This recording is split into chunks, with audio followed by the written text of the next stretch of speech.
Salutations, folks. I hope everyone is doing well and welcome to this upload. Before we jump into it, a quick couple links. As many of you know, I rely on Patreon, PayPal, channel membership, and the merch to help the channel to continue to grow and go.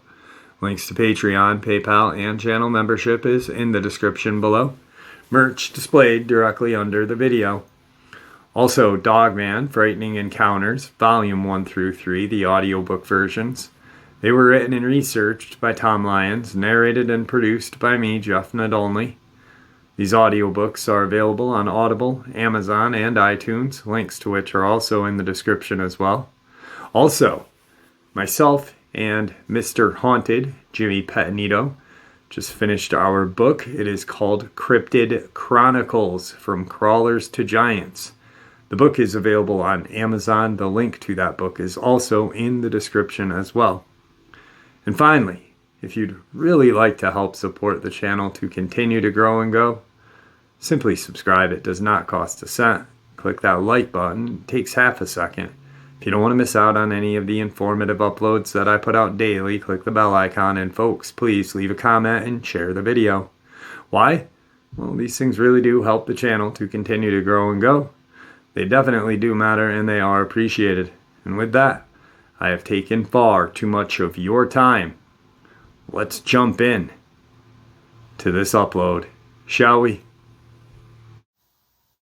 All right, everybody. Today I have a subscriber who I just spent about an hour speaking with. He was a guide and, he was a professional guide in Idaho, I believe. I know. And super nice guy. I haven't heard any of his experiences yet because I want to be where you guys are. So right now I'm going to turn the mic over to Phil. Phil, how are you, my friend? All right, I'm great, man. Awesome. Well, I appreciate you reaching out to me. I'm glad that I saw your comment and you saw me. I commented right back. I saw that you were a guide and I was like, oh man, this guy's got some stuff right here. And, we talked, we're pretty much on the same page as a lot of things. And I'm looking forward to hearing about your experiences and what you've seen out in the woods, because you spent a lot of your time just working in the woods. So the mic is yours, my friend. Okay. Yep. I appreciate the time and just the opportunity to maybe help somebody or fit a couple puzzle pieces for somebody like we were talking earlier. But I'll maybe just start from, like you say, usually I'll just start from the beginning and go from there. Yeah, that works. Okay. Well, like a lot of people, I grew up watching the Bigfoot TV shows and always, never fully could truly believe, but was always really intrigued and interested. And I was probably in middle school or something when the Finding Bigfoot and all that came out. And yeah, I watched a lot of that. And then life started, and you kind of get away from the cryptid scene sometimes.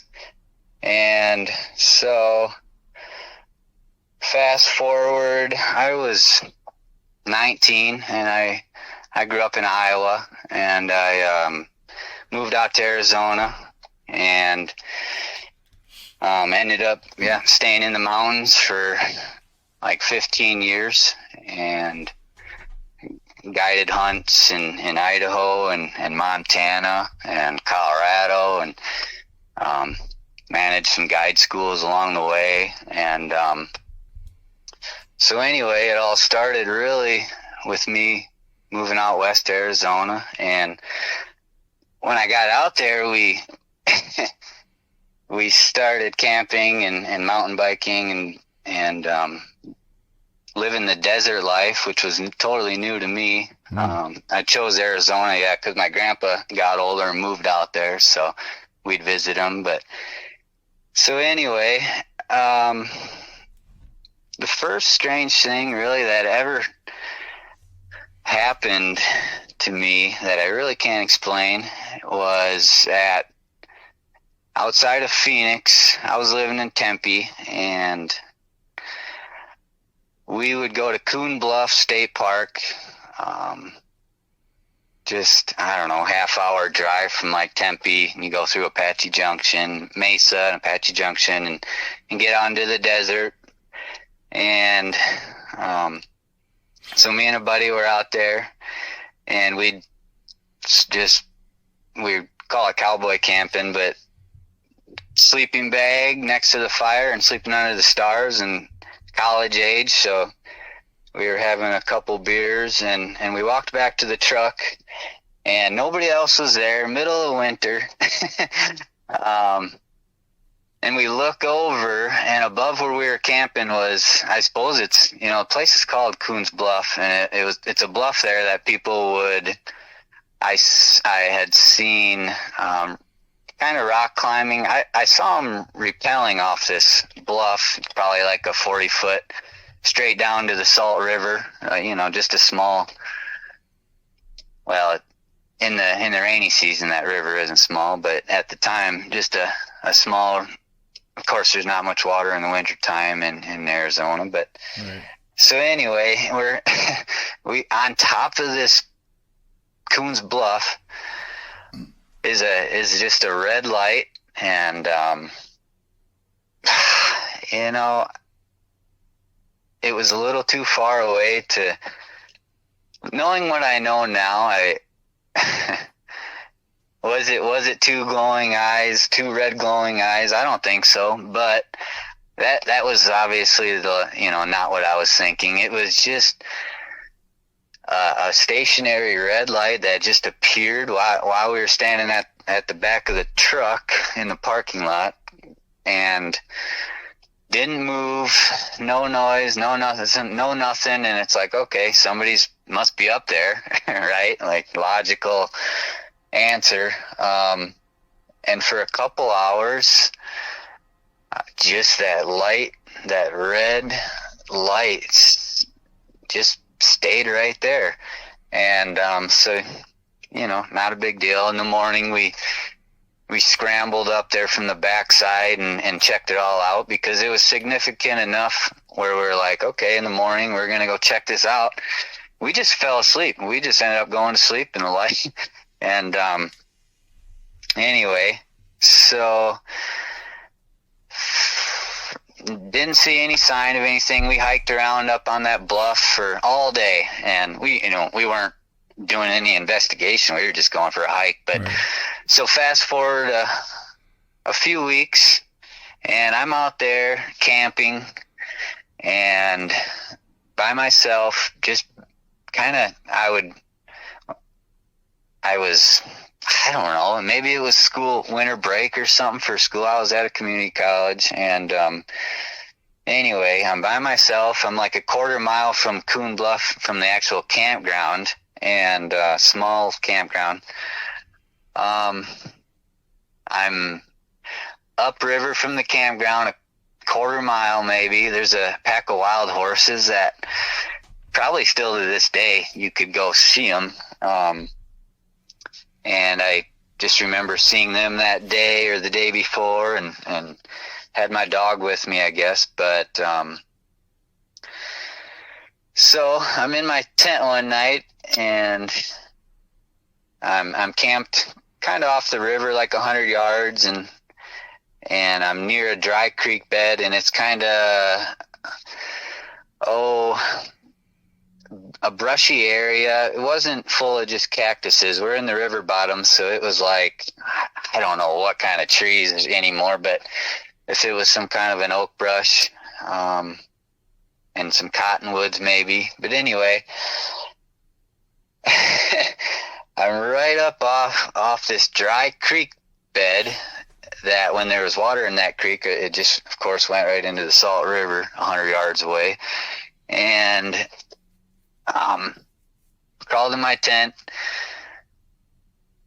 going to sleep, and I'm woken up out of a dead sleep from a growling that was louder than anything I was ever familiar with growing up in the Midwest. And I grew up hunting and fishing in the woods and deer hunting.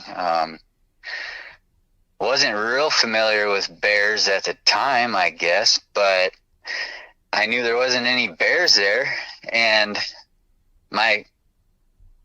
it's this really loud growling noise is, I don't know, we'll say 50 yards upstream, up that dry creek bed, away from the river, and I jumped out of my bed and started looking for, all I had was a knife, and I had as silly as it sounded, well, not silly, but I had my compound bow and I had a target, and that's why I had the bow. I was just practicing archery and while I was camping. So anyway, I start looking for a light and looking for my knife and my bow and anything. And I'm, I'm trying to process because I'm in a new state, new area, right. It's like, okay, well, what is this animal? And I'm like, okay, it's gotta be a wild hog. And, but it's a creepy, loud growl. And just as I'm processing this from closer to the river, I hear something responding with as frickin' crazy of a growl as I'm hearing on the other side of me. Wow. And I'm right in the middle of this, man. And I couldn't make this up, but this is all happening in a few seconds, and the next thing I know, these two animals are coming towards each other, and I'm painting this picture in my head that I'm right in the middle of this, and I'm thinking it's like two wild boars who are about ready to meet and just have a fight, whether it's mating season or what, I don't know. But so I have jumped out of my tent. I have my knife in my hand. My dog is not making a noise. She's right next to me, jumped out of the tent. And I had long johns on, or a full onesie, long john onesie. And standing there like a madman with a knife. And these two animals, they're not animals. I mean, I've researched, there's no hogs there. Maybe there is now. I don't know. There's not documented freaking hogs in the Phoenix Valley, right? Yeah. And if it, really quick, if it was, like, some people may be like, oh, it was a coyote, but this was far deeper, way deeper. I am hearing these two things at this point coming, running.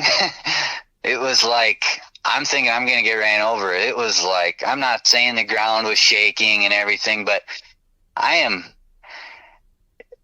hearing this extremely loud snarl, growl, like, dude, from a movie, and I am shaking, and it's pitch dark, and these two creatures, I felt them collide. I'm on top of like an 8-foot or 10-foot pretty steep bank, that creek bank. It's a dry creek bed now, and those two things met right at me in the bottom of the creek bed and just collided, and I sprinted. I couldn't find a light. All I had was a flashlight, I'm sure, at the time. It's not like we had a cell phone spotlight or anything. I didn't have anything. No headlamps, nothing. This was probably 2006. And we take off running through the woods in the direction of the campground where my truck's parked. And I never looked back. I left everything and I went back like 5 or 7 days later, maybe 2 weeks. I don't want to say for sure, but a week or two later. And all my tent was trampled down flat and just not shredded, and maybe some people came by, some kids or whoever, and just I didn't have anything really there to steal, but nothing was stolen, and just flattened. So I grabbed my stuff and anyway, never went back. And so that was my first experience with, and I wasn't thinking, I was still thinking some kind of frickin' animal, right? I just had no idea. I didn't even, cryptids wasn't part of my thought process at the time. So did the light on top of the bluff, was that there's all sorts of UFO sightings in the Phoenix Valley, of course. Was this anything? I don't know. Don't care too much. Obviously, it's not affecting me. Was that involved with what happened with me with these creatures? Like, over the years, I've bounced back and forth, and as I've learned a lot more, and I've dove head deep into Sasquatch and now Dogman too these last few years. But so I've had a thought, was something, I don't know, right? I don't even want to speculate. It's like, was something protecting me, or did they not even know I was there? It's like, was something on the other side of my tent, and heard this thing coming and was like, nope, that's not happening, right?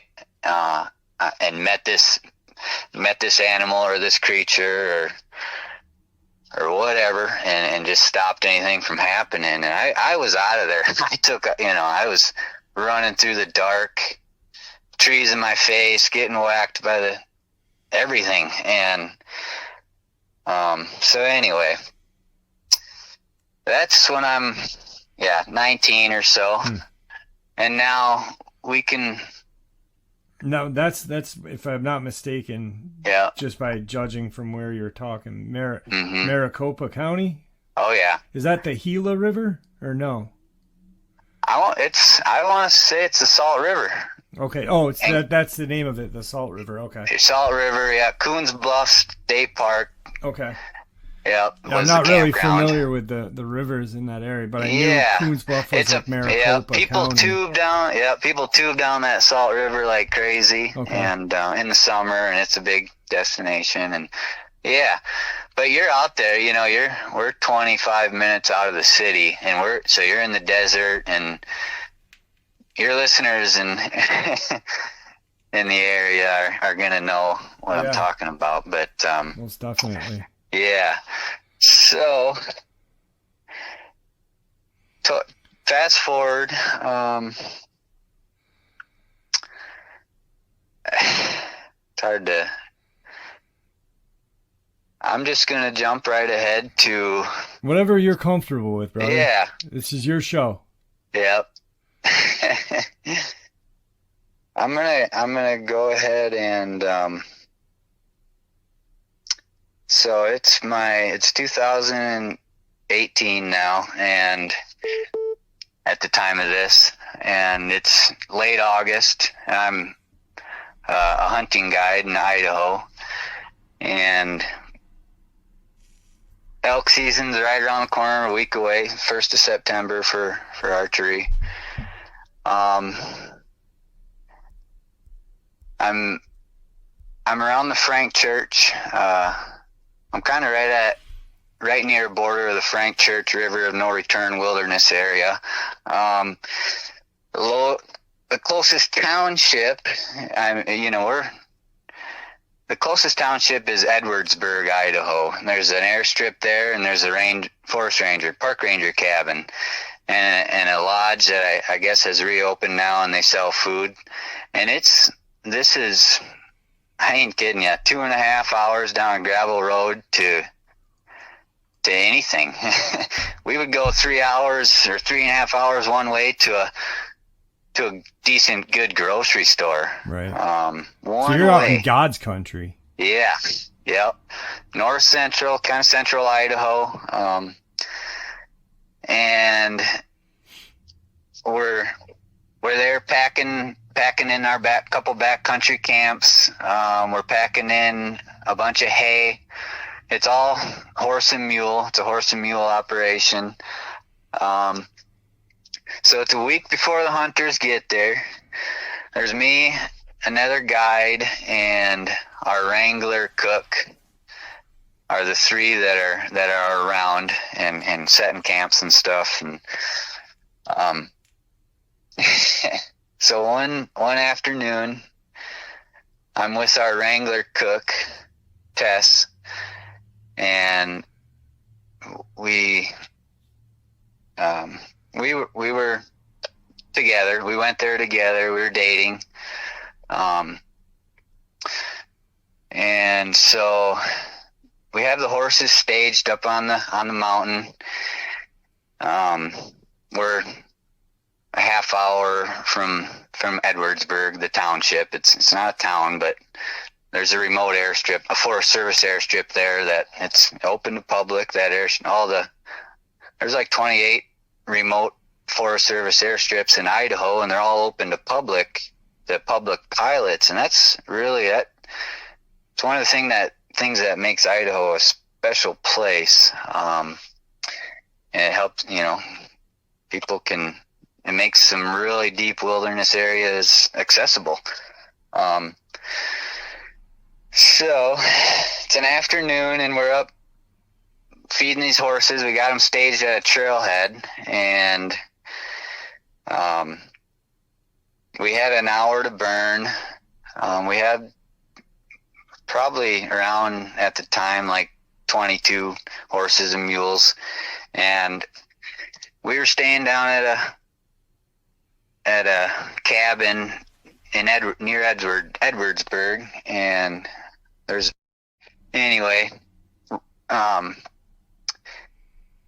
we had the horses staged, like I said, and we had a couple hours to burn in between the times that we were, whatever we were doing with the horses. We wanted to wait a little bit till we threw them some hay and watered them, because we had some makeshift holding pens, but they were just tied to hitching rails that we would have to put up each year and then take down, and just leave them lay, and because it's Forest Service land. But so we're at the horses. We're gonna burn an hour or two, and so we walk up this. It's also an really old mining road where some old timers used to mine gold in the area, and still do, actually. You can get a free permit, and anybody and their brother can, as long as you don't use any big equipment, you can go and with a shovel and pan for gold. Yeah, in a lot of these creeks. But so we walked up this old mining road, and now we're at the end of the road, and we're at a boundary of the Frank Church Wilderness, and we sit down and to have some lunch, and we're like 10 feet apart, and I'm leaning against a rock, and we're surrounded by dark timber, but we're in a rock slide, an old rock slide that they put this road right through, and the rock slide's only like 75 yards wide and 100 yards long. Otherwise, it's dark timber. Does that make sense? Mm-hmm. So just a small rock slide in the middle of forest, and a lot of spruce, a lot of pine, a lot of fir, and this little break in this rock slide gives you a little bit of a view, because otherwise you can't see anything. You're in the woods and there's no views, and that was kind of why we walked up to this spot. And in the middle of that rock slide, there's like 5 mature fir trees, and they're tall. They're probably, I don't know, 50 or 60 feet tall. Rocks and grass all around this patch of trees. And like I said, it's not exactly in the middle of the rock slide, but it's in the rock slide. There's rocks behind this group of like 6 trees. So it's like an island. And you can see all the way around it. And the timber doesn't start, from that patch of trees. There's, like I said, it's kind of an island. And so this patch of trees is probably 25 yards in front of me, and then and just rocks in between us. And behind that group of trees, there's rocks for another like 30 yards, and then the timber starts, and I can see, both of us, we can see around these trees, and that's where my gaze is at, right? Just randomly. And if any animal would have been there, or, there's no way a big animal could have walked into that group of trees without without us seeing it within the last 10 or 20 minutes. Maybe it was there the whole time. Or, maybe this animal that I am going to talk about was there the whole time. Like if it was a bear or a moose or a wolf or an elk, it would have had to have been there the whole time, because we would have seen something walk up. Right. So anyway, we're sitting there for a good 10 or 20 minutes, and my gaze is right on this group of trees. And all of a sudden I'm looking at the top, basically from the waist up, and I can't see one shoulder, but I can see from the waist up one shoulder, which was the right shoulder, and a head.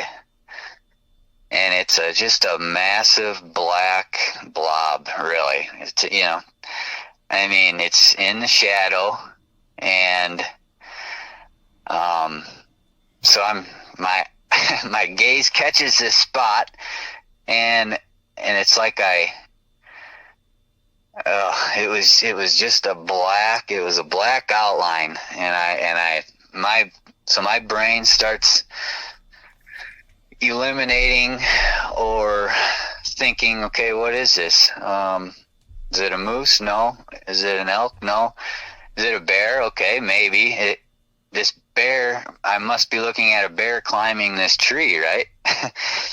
And the next thing I know, this obviously happens in just a few seconds. The next thing I know, this figure moves and hides from me behind the tree. And I'm not thinking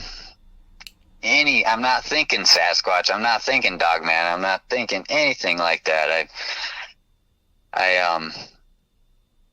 Now I'm standing up because this piqued my curiosity.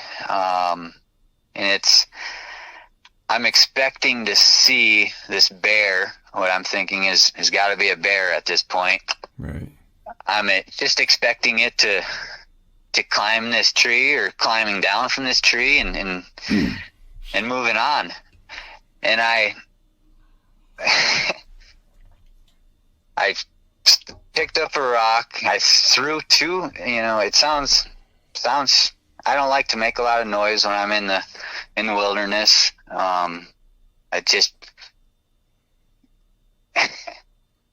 of course it goes with hunting, you know, we're always quiet, but I have a soft tone, and I don't like to make a lot of noise when I'm in the woods. It doesn't matter which woods I'm in. If I'm just hiking by myself with my dog in Iowa or guiding a hunt, whatever. I picked up 2 rocks and threw them down there. Just not like tried to hit anything, but to flush this animal out of there, because it's not making sense. Yeah, your curiosity. These animals, these animals don't just hide from me like that. And nothing happened. And this is all just still, you know, in seconds. And I never took my eye off this spot.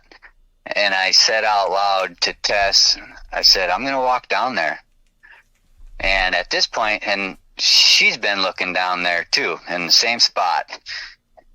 And I'm a hunting guy. I'm a curious person. When there's something that I'm not something that's not registering in the wilderness, I'm really comfortable. I'd taught wilderness survival school in Maine prior to all of this, and I'm a woodsman. And so I said, I'm going to walk down there. And before I could even take a step, maybe I took a step, but before I could, you know, I was just in the middle of taking a step, and I was going to V-line it down that way, and not, you know, still just not really knowing what I'm thinking or what it is. And from behind us, they plowed this road out through this rock slide, and so there's a steep embankment behind us. It's a real narrow road. I mean, it was like, at this time, it's wide enough to ride a horse through real easy, but even a four-wheeler. Had taken a four-wheeler up there, but that's about as wide as it is, and so it's a real steep embankment, real narrow trail, and up like a 10 or 12 foot embankment with rocks and maybe some dirt. Some younger growth. I suppose it was younger growth, yeah, because they had 40 or 50 years prior plowed this road out. So yeah, some younger pine trees were growing, and they're probably 10 to 15 feet tall, new growth. And those trees started and didn't stop for, 100 miles. It's like we're in the middle of the wilderness, and so I'm just to try to paint the picture a little bit. These trees they're right on top of us, right? I mean, it's a steep embankment, narrow like four-wheeler trail, and I'm standing up now, and I'm ready to head down this rock slide and see what the heck is going on. I mean, it wasn't the form of a bear, it was a shoulder and a head, right? Staring at me, and I couldn't see its eyes. I'm not going to say I could, I wasn't looking into its eyes, even though I could tell, thinking about it right now, that thing was just locked on me, like, gosh. And then it slowly moves behind this tree. Like oh man, I don't know if I'm painting the picture great, but when you're out in the woods of Idaho, man, you hear stories of, and I'm not talking Sasquatch stories. There's, whether it's crazy people in the woods and you just, and we're half-hour four-wheeler ride from that Edwardsburg spot where there's a park ranger station, and then 3 hours to a frickin' highway. Right. We are remote. Are you armed at the time? I didn't have a gun on me. Oh man. No. Wow. No. Yep. And there's not a lot of grizzly. The grizzly bears don't live in the Frank Church. There's grizzlies to the north, south, east, and west of us in the Frank Church wilderness area. But they need more of a protein source, and they get it from grubs, and believe it or not. But if there ain't certain kind of grubs in an area, there's no grizzlies there. Okay. And they might not like the terrain. But anyway, so the only reason I'd carry a steel on my hip is if a horse goes down in the backcountry, you got to shoot it and put it out of its misery, because there's no getting it out of there. But so not armed, but I'm not scared for my life at the time. I'm just like, this is happening quick. And before I could take a step towards that patch of trees where this thing just kind of hid from me, we get this noise from behind us. It couldn't have been, it was, I'm not going to explain this worth of crap either, because it was so strange and out of the ordinary of a noise, and how loud it was, Jeff. I cannot explain it. Right. But this ongoing, like, it's not even a chatter, but I'll say this extremely loud chattering. Was it like a clicking or? More of a. So later, talking with Tess, she explained it as a xylophone. Okay. And click mixed with clicking. If you hold 2 quarters in your hand and hit them together as fast as you can. I used to do it when I was a kid, squirrel hunting, and use 2 quarters as a squirrel call to bring squirrels closer to me and get them worked up. So it was like a squirrel chatter when you clank 2 quarters real quick in your hands, just rapidly. And a xylophone, if you guys remember, or if you guys know what I'm talking about with that instrument, where it's you hit it on the, and it's just like ding ding ding ding ding ding, and all pitches, and it goes real low in pitch and real high in pitch. So you add, as dumb as it sounds, you add a xylophone, you add these quarters clicking together, and then you add like and it's, I can see when I hear people explain that they heard what they can only explain to a samurai chatter. See, so if you can picture that,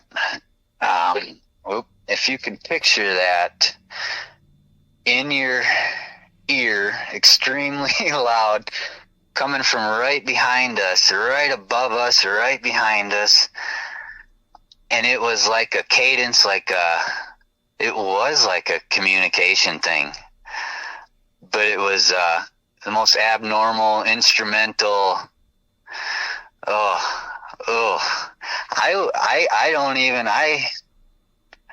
I can barely remember that noise. and I wasn't myself when that noise happened. All of a sudden, my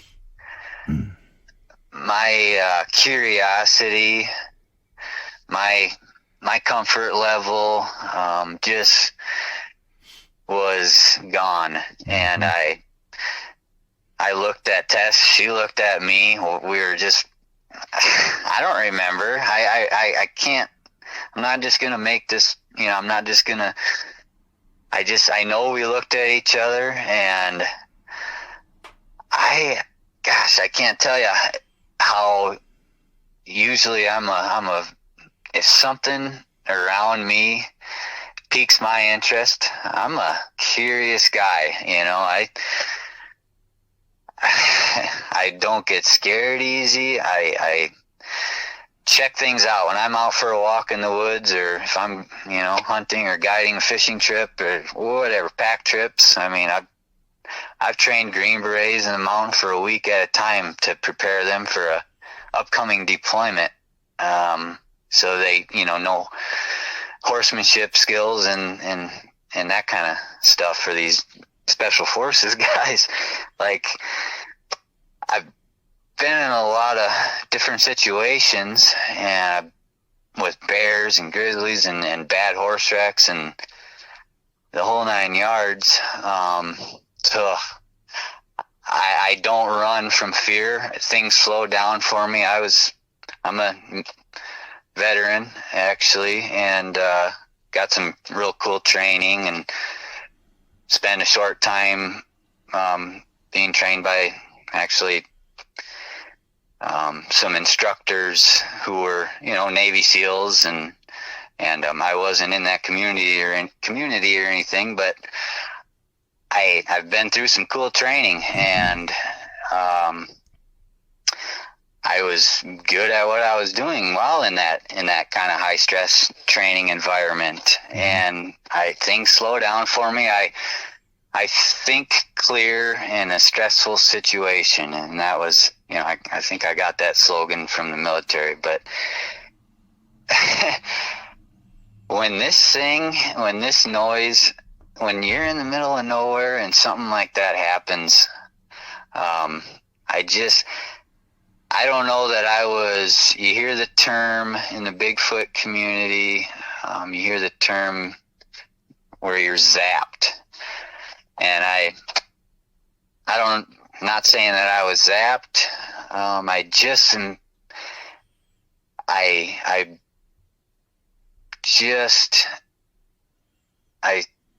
turned and walked away, walked back down to the horses. Tess came with me. I wasn't terrified. It was just like I was something, I wasn't like being controlled to just turn and walk away and not investigate, or, I didn't even take time to do anything, right? Just turn and walk back down to the horses. And as we're walking, now this part I can remember more clearly, as we're not, we were just 5 minutes up this 4-wheel road, but probably halfway back to the horses. Now I'm like, I never was zapped. I was always fully there. I think I don't know what was going on. And so now we're walking back, and this part I can clearly remember. And I'm hearing we're being paced on our right, which was uphill where that noise had come from. And something's pacing us to our right. And then below us, I don't have any other way to describe it other than we're being paced to our left. And it wasn't the thing that I saw. I know what it was now. I mean, it was I don't know exactly what it was, but I can't say it didn't have a snout or anything, but I just, it was a Sasquatch. And that thing wouldn't have had the chance to leave that group of trees.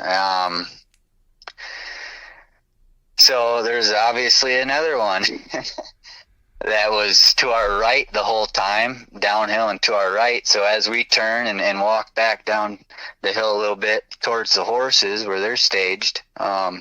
Were the horses behaving oddly? No.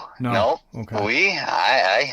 So we got this thing pacing on each side of us, and we got all the way back to the horses. And now I'm starting to put two and two together, and yeah, it's like, whoa, okay. I didn't say years before this, I was in the Boundary Waters in northern Minnesota, and we were hooting and hollering, or whooping and hooting, and like the Animal Planet Bigfooters did, right? Yeah.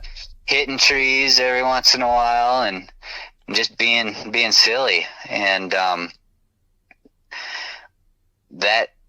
So yeah, I'm flashing back to this trip in Boundary Waters quick, but that night when we were in the Boundary Waters, my buddy, we had beer hidden back into the woods a little ways where there was a spring with cold water, and it was summer, so that was our cooler. And he was back. Me and Joel were by the fire, and our buddy was back 180 to 100 yards into the woods getting a beer. And we had music and a bonfire going, Joel and I did, and we heard a tree knock, just like they always say, right? Clear as day, back towards where my buddy was grabbing this beer. And the next thing you know, he's sprinting up to us, scared as can be, and that, whatever, did a huge tree knock. I mean, a Sasquatch had to have been freaking a huge tree knock right next to him. So that was I didn't mention that earlier, whatever, but that was an experience that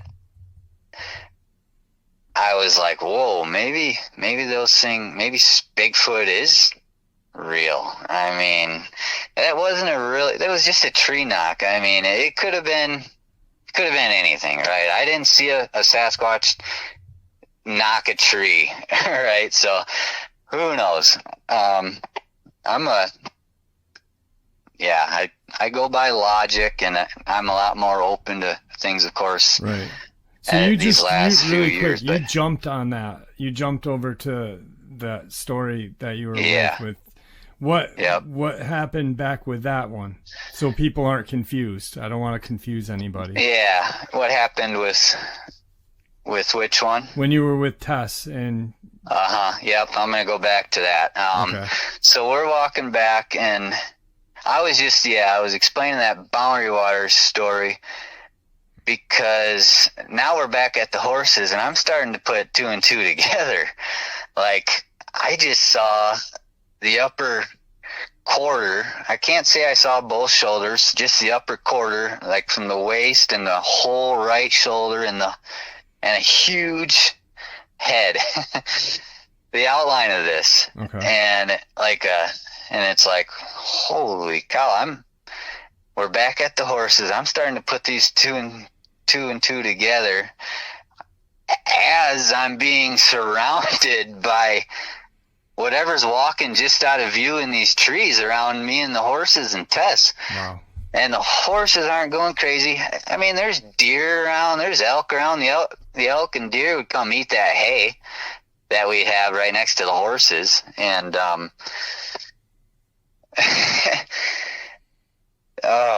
so now nobody's freaked out. I'm acknowledging that I'm surrounded by possibly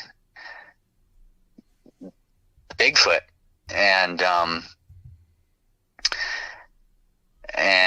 we just we untied each horse and walked them to the creek that was right there, and we had to kind of manually give them a drink, and before we rode them all into our backcountry camp, probably within a day or two. But anyway,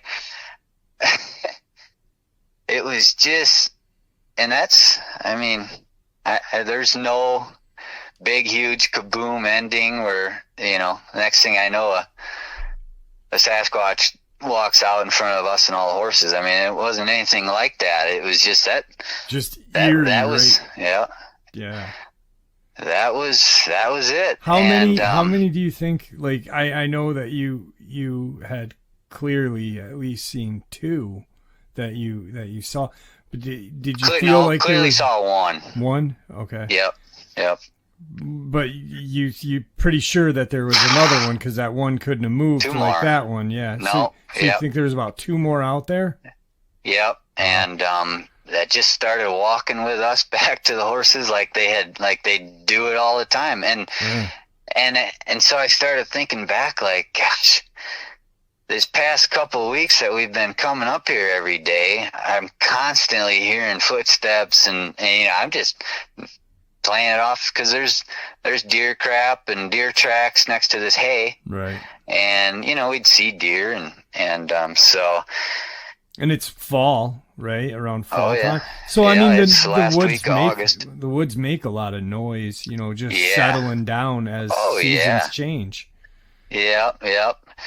And so I'm now it's like, wow, I know what I just saw, and what we just heard, that was unnatural. There wasn't a man behind us. We didn't even have to look. It wasn't even a possibility that there was a person behind us that made this noise, right? And if I wouldn't have seen that figure in front of me, I mean, we're 25 yards. That is right in front of me. If it wasn't in a shadow, it was a clear, broad daylight, sun was shining, and the next thing I know, this black thing is locked on me and that tree. And so this happens that day, and now I'm thinking back to the previous, like the year before, 2017, and I'm in the middle of the Frank Church, and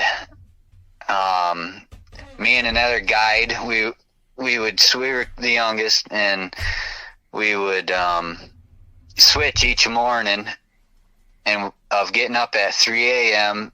and the horses were free grazing all night. We'd put bells on the mares, and because the mules will stay with the horses, and the geldings, the boys, will stay with the female horses. And so we'd had bells on probably 7 mares and 28 stock total, and they were out in the free grazing they'd go anywhere at night, right? This is for 3.5 months in the fall while we were guiding hunters, and the hunters would fly in to an airstrip in the Frank Church, actually the Cabin Creek airstrip, so anyway, I'm waking up every other morning at 3 o'clock. If it wasn't, otherwise it was like 3:30, 3:45 when I was getting up, so it's not like it was a big deal. It was kind of cool, waking up at 3, and you'd go out with your headlight and go walk a half mile or so and stop and listen, try to hear a bell. And, I'm hearing wolves howling, elk bugling, and it sometimes gave us, me and that other guide, this was no secret, but it'd give you an advantage to where which way I would want to ride out of camp that morning, right? If I'm hearing an elk bugle from a mile or so away in a certain direction, boom. You know where you're going. Yeah. And elk hunters do that nowadays. They'll get up in the middle of the night and go bugle, or they'll go drive up a road, leave their base camp and say go drive down a gravel road and listen for a bugle in the middle of the night, because elk have maybe they haven't learned, but they bugle in the night a little more, and because there's not a bunch of boneheads like us out bugling and spooking them away and stuff. So anyway, I'm out. A lot of times the moon is so bright, and if you're professional stargazers, they go to places in Idaho to stargaze. And so you don't even need a headlamp a lot of times. And so, gosh, I would be walking along, and for some reason this was always I don't want to get ahead of myself. So I started seeing, it would be, we're in the middle of the Frank Church. It's open grassland. It's like no other place on earth. We're high elevation, but it's not all just timber. It's rolling hills. The Shoshone natives they lived there, especially in the summer. But they lived along Big Creek, and gosh, a lot of their remnants are there right now, still to this day. And so it's open areas. There's meadow. It's just like rolling meadows, just endless. And then there's patches of big timber. And so talk about elk paradise, man. And it's an $8,000 hunt for 1 week for these guys and gals. Yeah. And this is public land, and that's rare. So it's the hunt of a lifetime. We would ride 42 miles on horseback, me and a few other guides, to get to our camp, and one way. And so from that was from one direction. From the other direction, it'd be like 29 miles. So we're about 30 miles into the wilderness, legit. And just to paint the picture a little bit. And on the edge of one of these, so I'm up in the mornings looking for these horses, and it's not always easy. And I'm as I'm walking along, and we got 3 blizzards in September in 2017 that year. And so we had a lot of snow. And so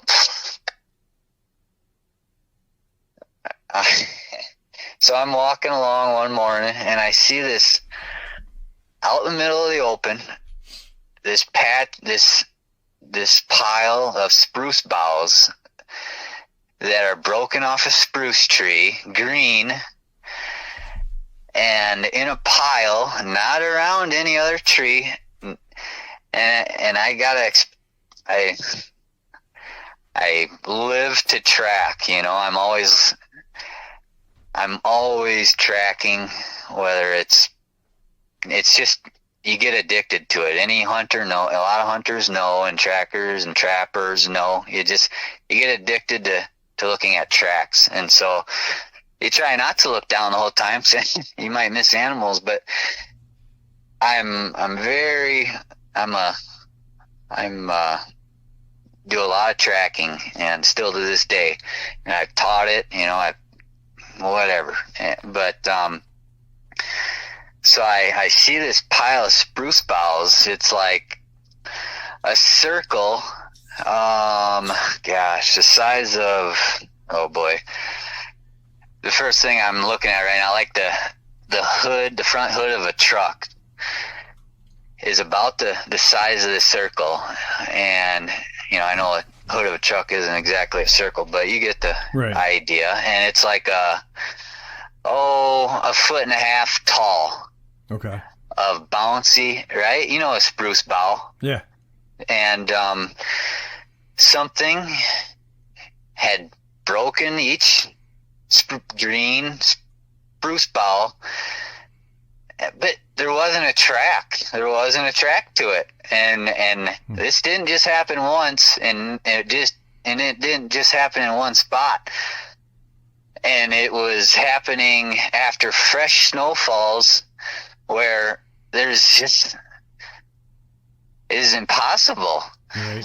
And so I walk up to this, and the first time, and I'm just dumbfounded, but I don't have much time. Like I gotta find these horses, and once you find them, they're stinkers. They will, once they see your headlamp, if you're using one or whatever, if they hear me hollering, because I'm hollering, and they're sometimes a mile away, and there's like 5 different spots that they'll like to be.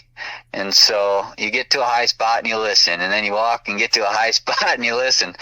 And frickin' wolves are out howling and just wild. And the stars are like no other.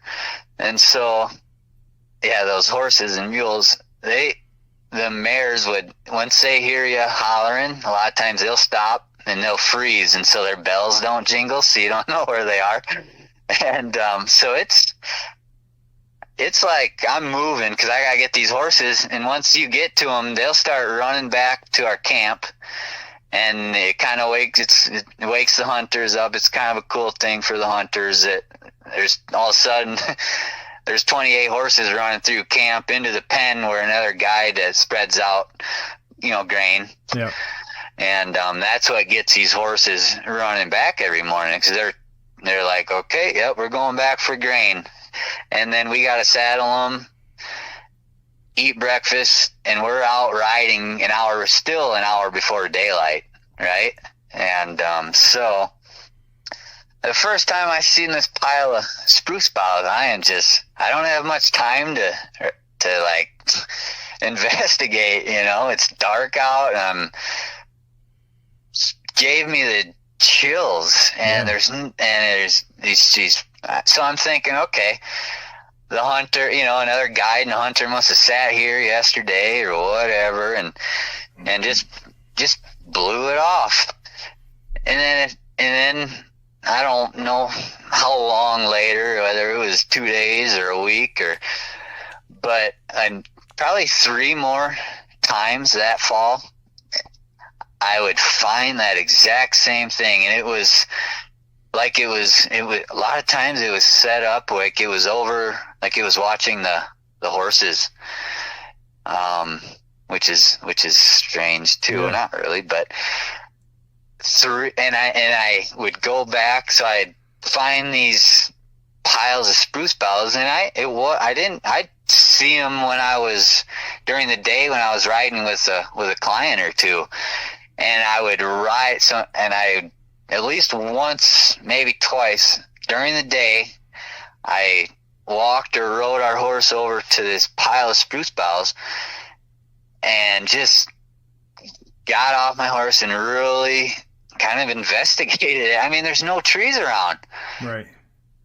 There's, let alone a spruce tree. Spruce trees, 100, 200, 300 yards away. Something had to carry it. There's a forest. Yeah. It's been brought in there. I just wanted to bring this up. We got about 20 minutes left of record time.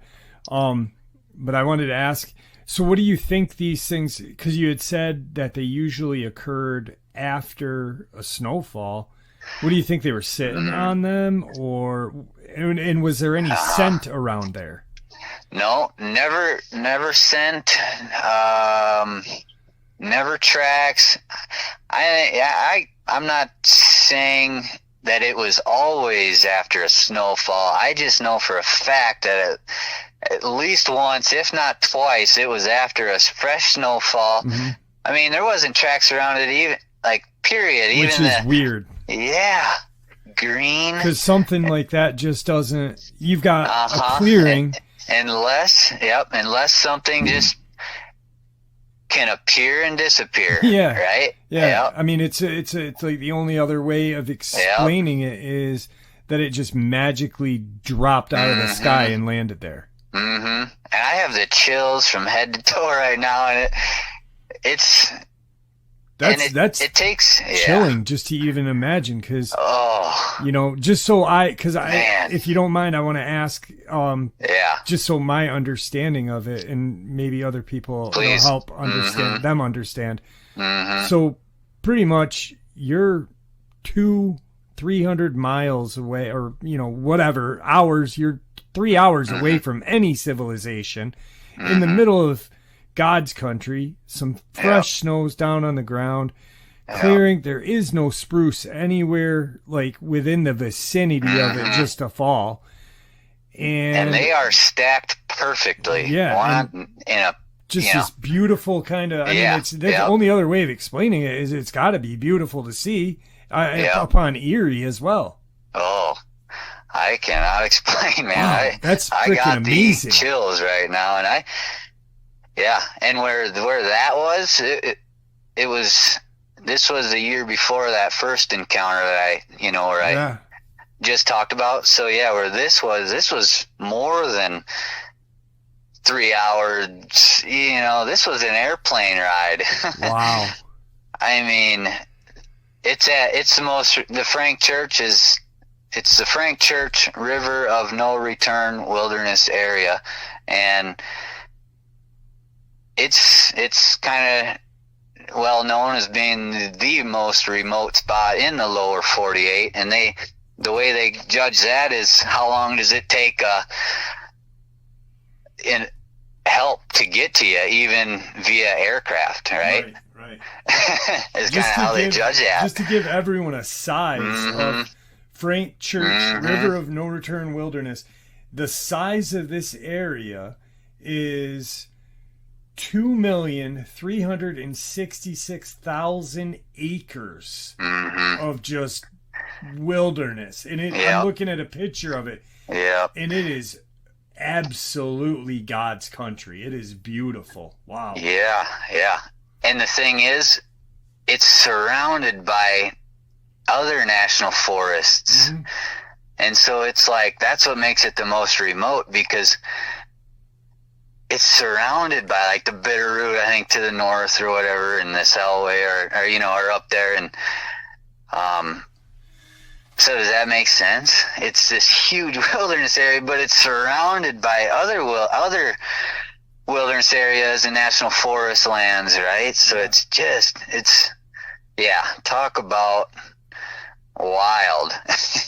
That is truly amazing. Yeah, I mean, just hearing that, I mean, that right there is something that, it's definitely an encounter of some sort, but it's like, you lived it.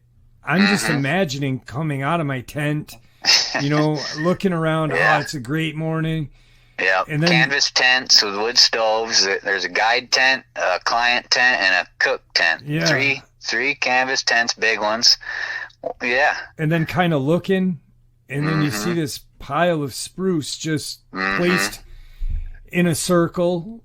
Yeah, near where the horses hang out all during the night. It's almost like the whatever made them was sitting, and I'm not going to say Bigfoot, I'm not going to say Dogman, because we don't know, but whatever made it just sat there and watched, so it didn't get wet or cold or whatever. Oh, yeah, it kept itself off the frozen ground. Which shows intelligence. And it, oh my goodness. Yeah. That is amazing. Huh. This is one of the few times I've haven't relayed that to, I don't know if ever, to be honest. And to talk about it just chills me to the bone, because how exposed I was at the time.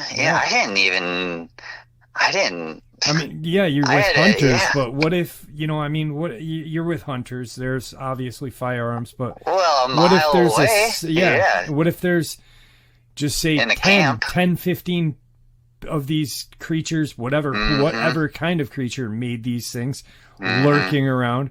You guys don't stand a chance. We don't stand a chance. That's terrifying. I know you've got some other experiences. Like I said, we're coming up on time now. I don't want to run into it. So, after we end the interview, me and you can set a time up where we could do a part 2 of this, because I'm really interested in more of the interesting stuff you've got to share. Yeah. Right there, you shared 3 experiences that, in my eyes, even though there was visual, but not 100. You know what I mean? Not like 100% visual. But you're so far out that what you saw is not a person. Like what else can it be? And like you said, it's not a bear. It's not. No. Damn. No. No, there wasn't like that visual I had of that one. There wasn't a spot for a bear to be. Mm-hmm. Once it hid behind that tree, there wasn't anywhere. So anyway, the spruce circle once really messed me up, man. Just putting that into perspective in your mind, it's just like, what the, and you're by yourself. It's dark. You're looking for the horses, and then you see this. And you're like, what the hell is this? I got lost the first week. Yeah. Wow, that is really. I mean, that gives you a whole different kind of creep factor. Thank you. Yeah. I mean, there's seeing one of these things face to face is scary, but then when you see something like this, and you're just like, how the hell? What the hell? You've got, how did it make it? Why did it make it? What made it? Yeah. I got a story. I won't tell it right now, but damn. A good friend of mine and a fellow guide that I work with. Yeah, he told me he had a story. I don't know if you're, like I said, I'm going to be going. We can just talk about it really quick here. I don't know if you're going to be free tomorrow night. I should be. Well, I work a little later. I'm up all night. I don't sleep. Yeah. So I'll work your schedule. Yeah. 9:30, 10 o'clock way, your time. But people get this Thursday morning, and then with Friday morning, they can hear the rest of your. Because like I said, when I saw, you said, I'm a guide out here, and I was like, this guy's got some stuff. And that one, I've never heard anything like the spruce. I've never have either, out, man. That's just freaky as all get out. I mean, there's no explanation to it. I've held that in for 6 years. Yeah. Wow. And goodness. And I tried to explain to people that I'm not just another weekend warrior. I'm in the backcountry 7 months of the year, and I train I teach. I teach the stuff, and I'm very, very aware. I'm very in tune. I don't miss much in the woods, right. And I have a knack. I go straight to. I don't know. I don't need to get into all of it, but wow, that's just awesome. I'm a professional, and that's my story. Yeah. Well, I'm gonna end the interview right here. Yep. That way we don't go any further. I want to thank you for sharing what you've shared with us so far, because I know that I'm blown away by just the way you explained the first two, but then the last one just kind of that one really messed me up, and I can only imagine what it did to you to hold that in for that long. Seriously, man. I mean, that's just like seeing, that's like the people that hunt UFOs, that sees a circle in, a burnt circle in the sand in the desert. You know what I mean? That's like something like that. It's unexplainable. Where the hell did that thing come from? How did it happen? Where are the tracks? And where the hell did it go? Yeah. I mean, So do me a favor, don't hang up. I want to talk to you for a couple minutes before, and thank you for coming on and sharing today. I really appreciate it. My absolute pleasure. Yep. Awesome. Well, I will talk to you in a few minutes, but once again, thank you. Is there anything that you'd like to end this with? No, I go with my gut, and my gut was to share it with you and your subscribers, and I'm diving into you and your content these last few weeks, and since I'm on, this is my one chance. I wanted to give a shout out to Victor, but anyway, I appreciate your time, and I'll hang out on the phone here for you. Awesome. I'll talk to you in a second. Thank you. Yep. All right, folks, a lot of information shared right there. Let's jump into part 2 of this very informative and very vivid interview. I literally felt like I was there when he was telling me some of these experiences. Let's get into it.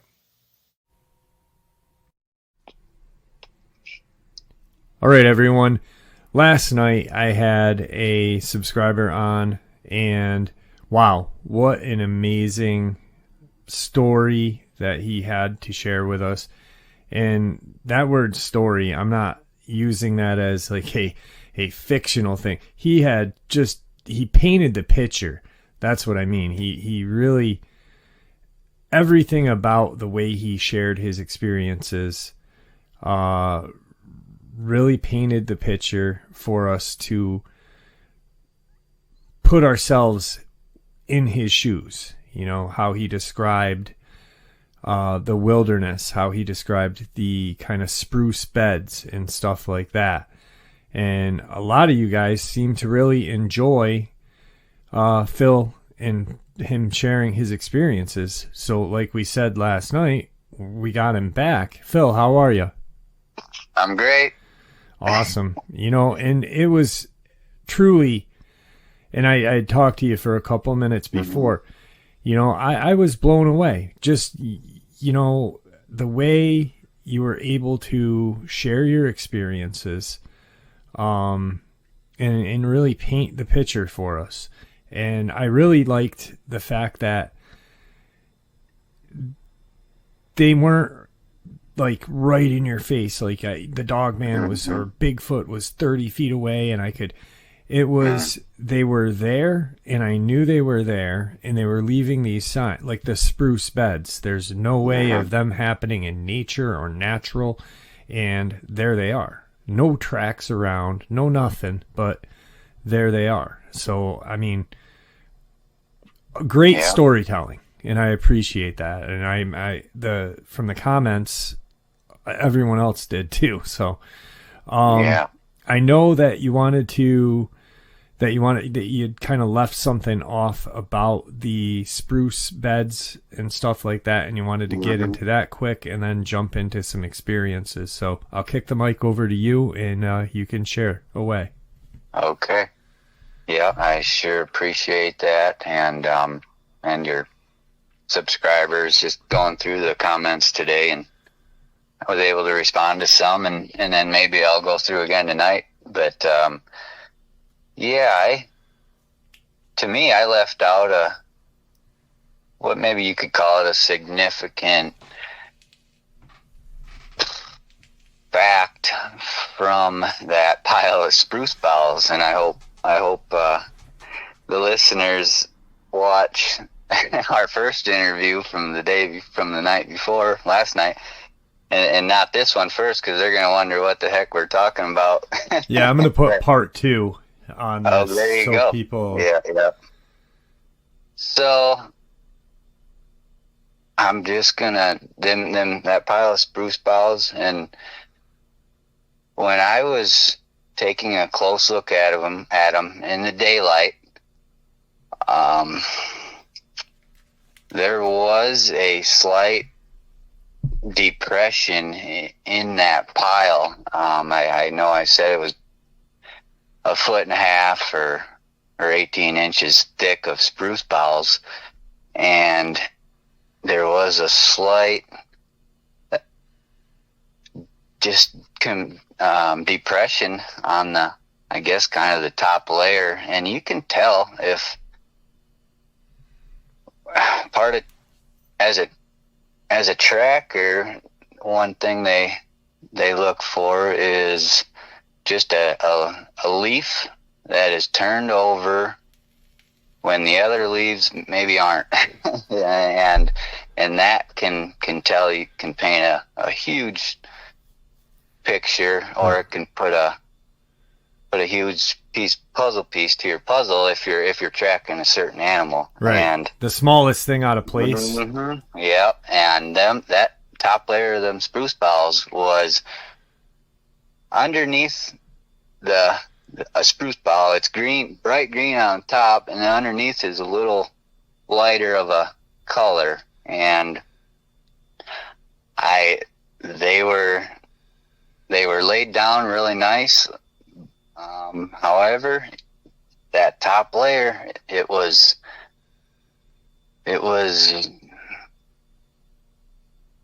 like something, was standing there, sitting there. Just some of those individual needles were out of place, and they weren't perfect. They weren't symmetrical, and that was quite significant for me when I was standing there looking at them in the daylight, and I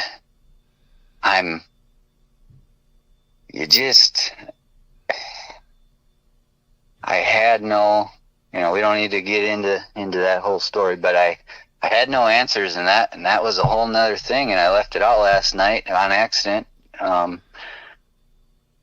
So I shared that with my dad, that experience, and what how you had talked about that, and my dad literally keyed on it, just like what you had.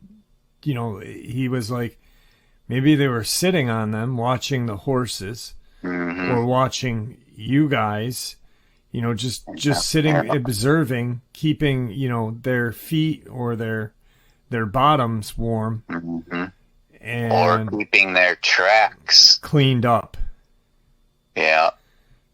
And they if they're sitting there, they're gonna melt that snow down to the ground. Yeah. And maybe they didn't care. Maybe who knows, right? Yeah. But definitely an interesting, something that just that really, it stuck in my head all night, after I heard it. So it was definitely a very significant piece of proof to me. It doesn't get any more solid than that. So I don't lose sleep. I'm a good sleeper, and last night I don't recall a couple of those stories I'd never really told anybody, and then the longer one with that possible Sasquatch being, I've just told that a few times over these 5 years, and so I had a real hard time settling down last night because I was amped up and reliving it. Yeah. And it's all good, but I just tossed and turned. From there, where do we go with your experiences from the very dense park in Idaho? Well, there's Tess and I. We're no longer together. We're great friends, actually, still. And she's in Southern Oregon, and maybe she could get on an interview if you ever would want to, because for whatever reason she could relay that original story her and I had, and she's had a few other things. Yeah, that'd be cool. Nothing too crazy, but she's a Wrangler packer. I mean, she's her and her sister started a horse riding business in Southern Oregon, and so I'm gonna go to, when I was out there for a winter, I'm kind of a snowbird. Spring, summer, fall, I'm in the mountains and just guiding and full time every day, not a day off one. I mean, 15 to 17 hour days. Just, it's a lifestyle. It's not a career, But so it was the winter of, oh boy, what are we now? 22. Not last year, but the winter of 2020. So that fall of 2020, the pandemic year, I took that summer off just because all the question marks, and drove back home to Northeast Iowa, and then July rolled around and the money's rolling short, and so I was looking for something a little different, and I ended up for an outfit on the kind of the Colorado New Mexico border, and hunt elk and deer and bear. Yeah. And then after that, and she came out actually for the last few weeks of that season and helped, even guided with a little bit, and then we headed the coast of Southwest Oregon, that's kind of where she moved 10 years ago from her original birthplace in Michigan, but so kind of her stomping grounds in Southwest Oregon, and so we headed out there and pulled my camper out there, and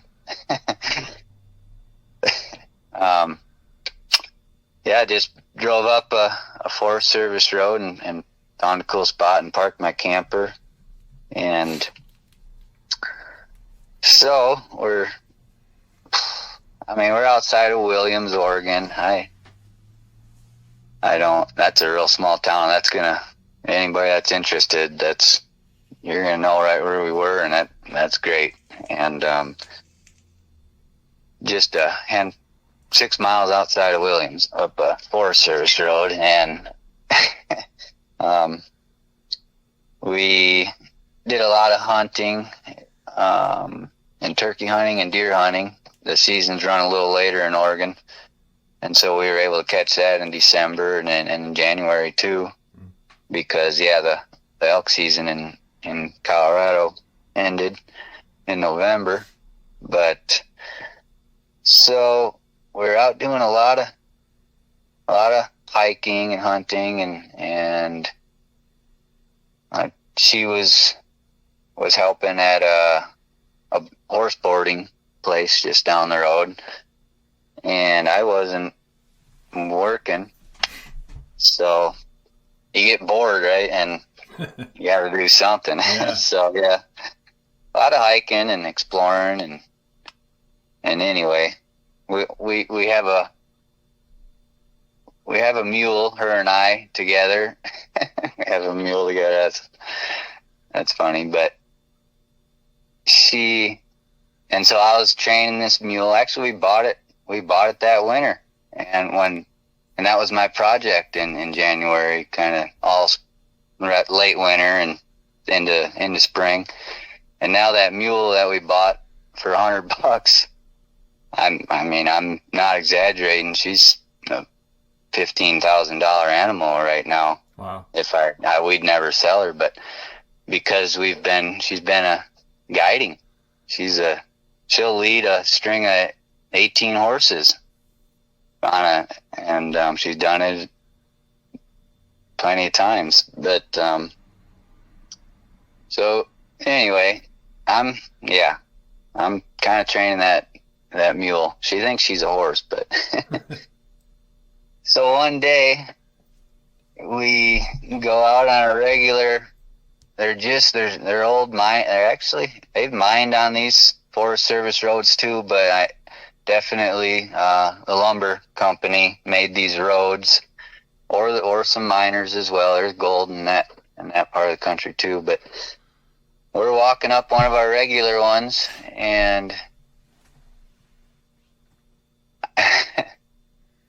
I don't know how we would have ever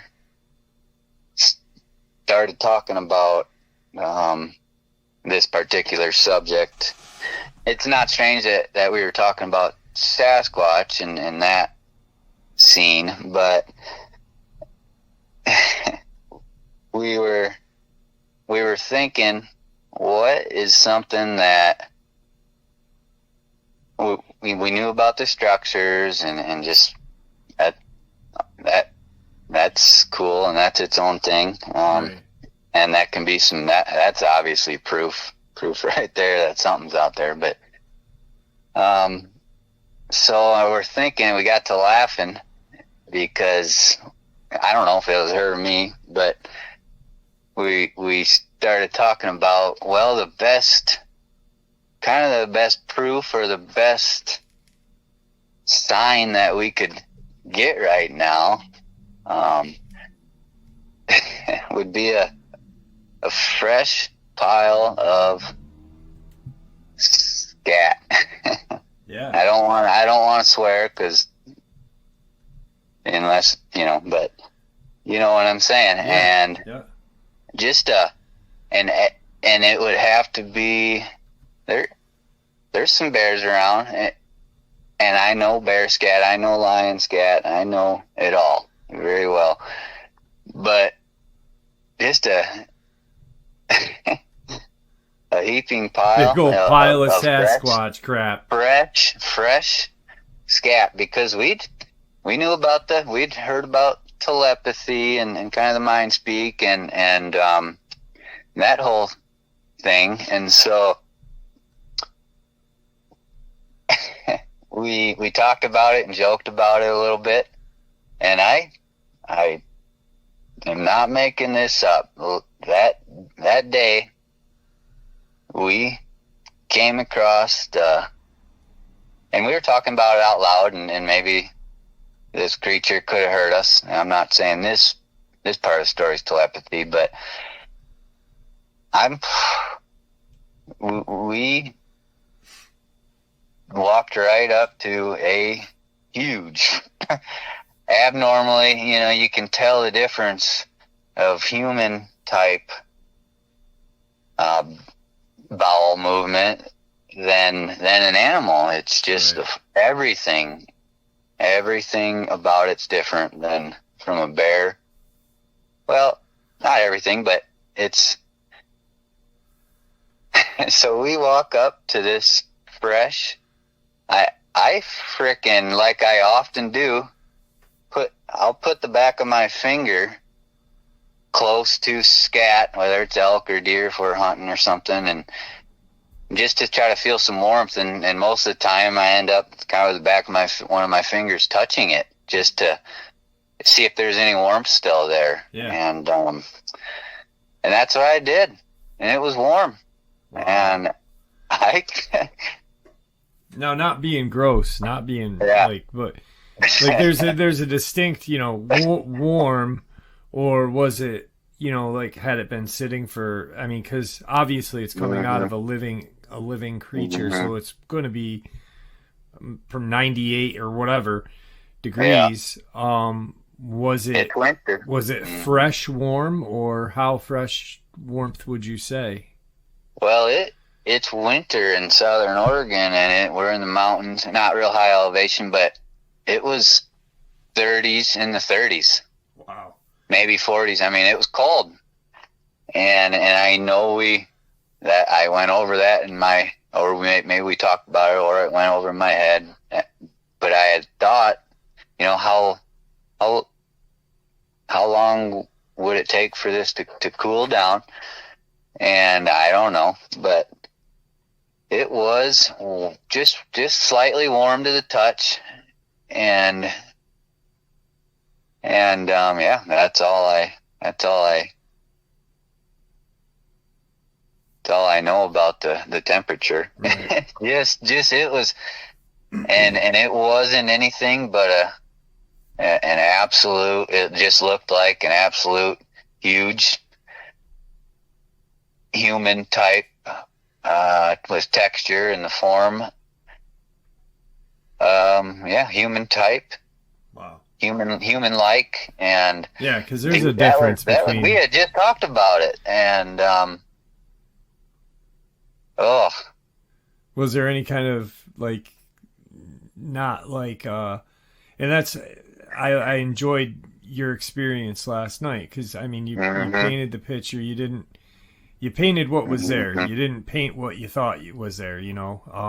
Yeah.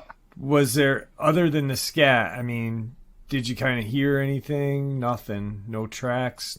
Just this pile of scat and no tracks, because you said there was snow. No. So there's no snow. What? Wow. No snow. No snow. No snow. It maybe flurried twice and would be gone within a day that year, and most often in that Southwest Oregon area. But no snow, no tracks. It was all leaf covered in the forest. The ground was just leaf covered and hard. Just not a noise that whole winter. I mean, never heard a whoop, never heard anything, never, just nothing. And so we can go back if more questions come up, but that story doesn't stop. But it was another day. It's her and I again. We're a little on the same side of that mountain, and not a huge mountain or anything. Just we're a little higher up on another branch of an old Forest Service road and they make the lumber company a lot of times keep those roads open because they made them, and now they have to cut trees. They're responsible for the maintenance. Yeah, they don't plow them or anything. Right. But here, yeah, they'll clear the trees in a lot of areas. They have to, but so we're just a little higher up on another little offshoot of that road, and this time I didn't say anything to Tess. I didn't say anything out loud. And as we're walking up this mountain, and we're gonna sit. It's an afternoon kinda, and we're just gonna sit till close to dark, then walk back down to the camper, and 30-minute walk or something. But we get to okay, so I'll just back up. While we're on this hike up this mountain, in my head I said, okay, leave us another pile of scat. And I'm testing out kind of the telepathy thing, and which I never had before, really, and never received telepathy from anything or anybody. And so in my head, I said, leave me another obvious sign, like of scat. And I wasn't using the word scat, I'm sure, but anyway. So we get walking along the side of this mountain, and the trail at the road ends, and it turns into it was a north facing side now, and so it was a lot of vegetation because that's more shaded, and that southern Oregon gets hammered by heat and sun in the summertime and drought, and so that north facing slope was a lot more vegetation, and I remember it clearly. And so the trail ended, and I have a very clear memory of the last of this whole. I'd been up there a bunch, so not to this particular spot, but anyway, the trail ends, and we step into we keep walking and bushwhacking just for 40 yards, and we sat Tess down, and then she was going to watch the little lower area for deer, and then I climbed up the hill probably 100 yards, and to where there was couldn't see each other, so there was no way we were gonna shoot towards each other. I knew right where she was, and she knew really. She had a great idea where I was gonna be, and we sat for 2 or 3 hours, and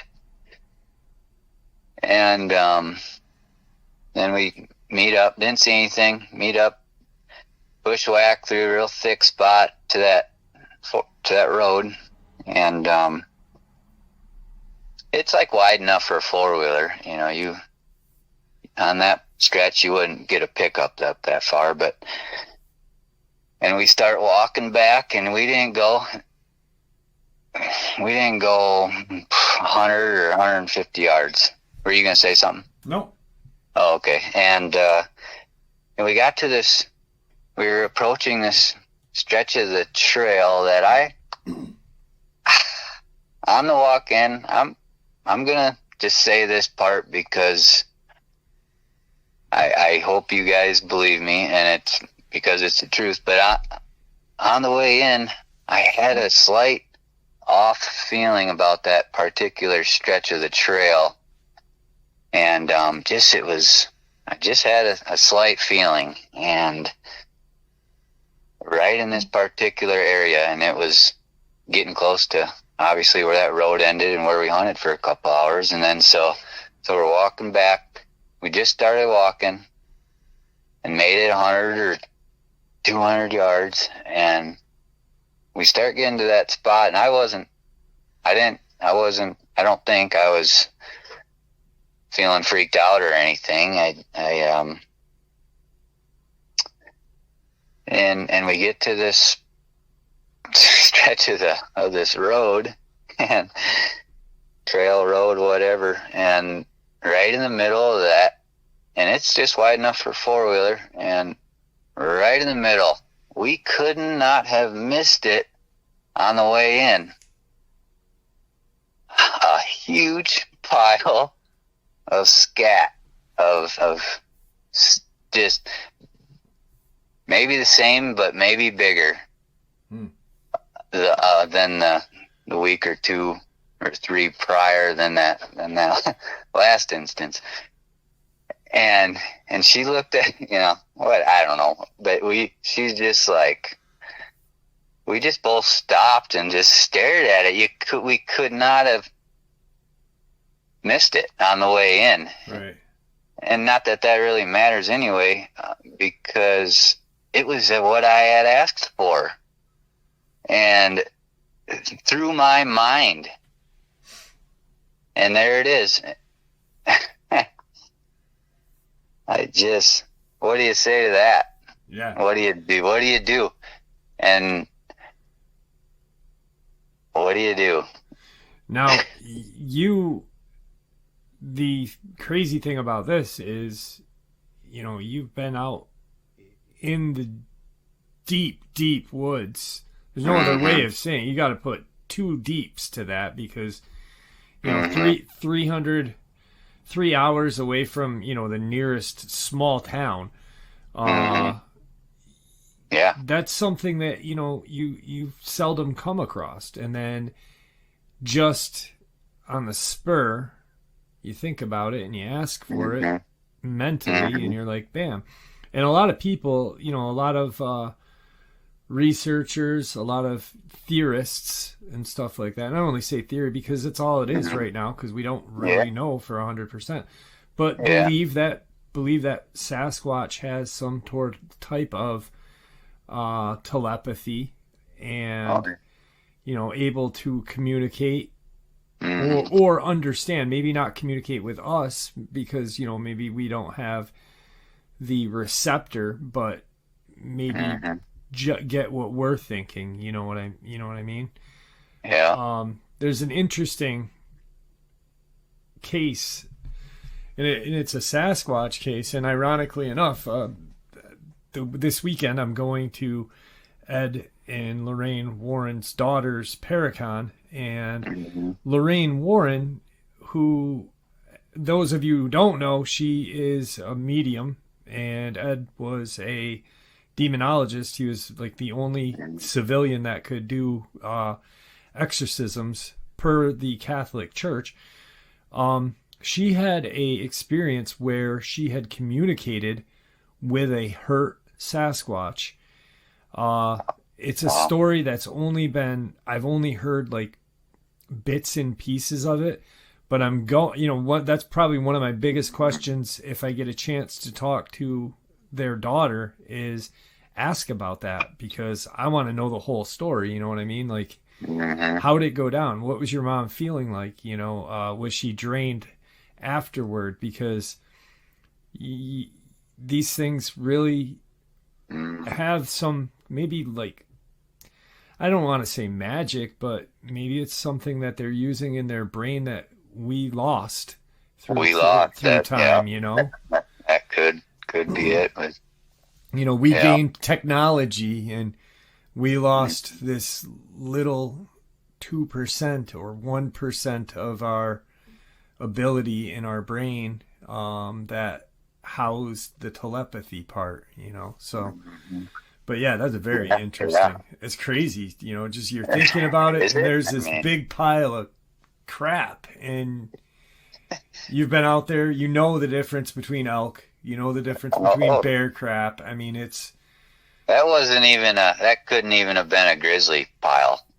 Grizzly was half that size of that pile, and so yeah. Not that it matters. I've maybe told one person that whole story, right? Too, because it's just. But with the mind speak thing, was there something to that, or was it just totally random? Could have been. Yeah. Could have been.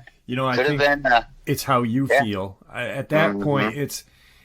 It's what the person that experienced it feels. Were they understanding me, or was it random? However you, and talking to you and, hearing this now, but talking to you for a couple hours last night and a little bit today, I kind of feel like you feel like it was definitely a telepathy meant to be thing. Mm-hmm.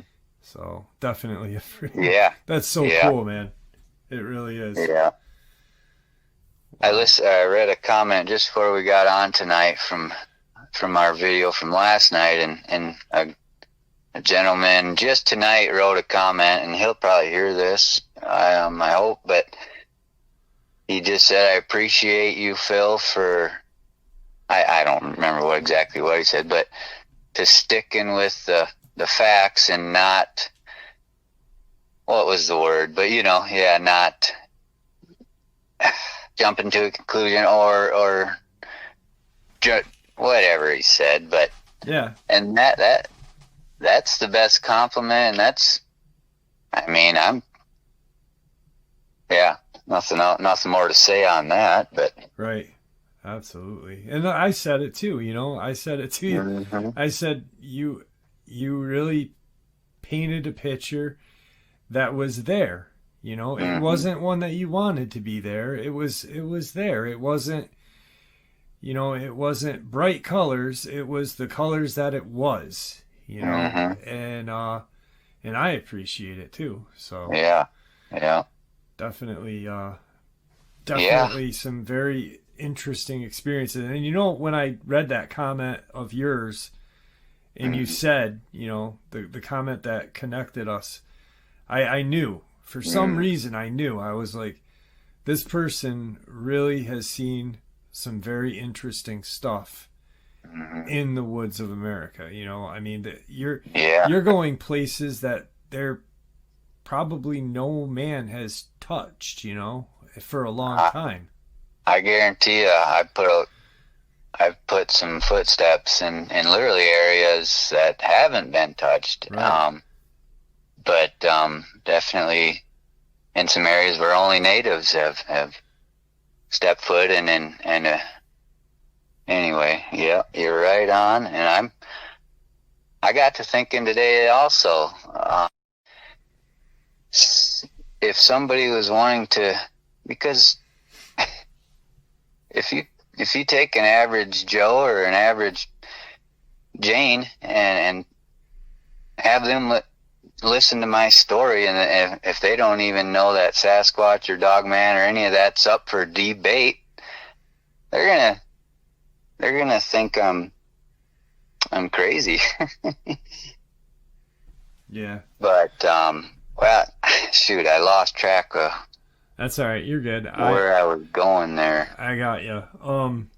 I know that you wanted to talk about the telepathy kind of experience, and then I guess we could move up to the state above Oregon, Washington. Yep.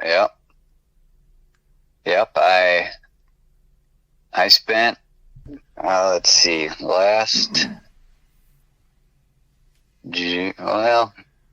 May I headed to Washington, to Northwest Washington, and enrolled in I used my GI Bill and enrolled in Wilderness Awareness School. And people can look it up. And used to be called Anaki, but they just they go over a ton of different stuff. And there's a year-long adult immersion where you meet 3 days a week for 8 hours a day, and then we'd take multiple, like 4 and 5 day trips. One trip was to the Oregon dunes, where it's just on the coast of Oregon, and it's just incredible. It's where the forest meets these sand dunes, and there's a state park there, and we went there for tracking the whole week. Oh, cool. Yeah, with some professional trackers and camped, and like 26 of us students, and then like 8 and 10, 12. Well, there were some apprentices, so yeah, I mean 12. Is that government funded and stuff? Is that government funded or privately? The school? Yeah. Oh no, it's college credential level. Okay. Yep, but they do stuff for kids and summer camp and just an incredible place. Okay. And so I was there until this spring, early this spring, and then I headed for spring bear season and guided in Idaho, not in the Frank, but in Clearwater National Forest and northeast Idaho. We were Idaho-Montana border basically, but anyway, so I'm in Washington, and it's kind of a outdoor leadership / wilderness awareness, wilderness survival /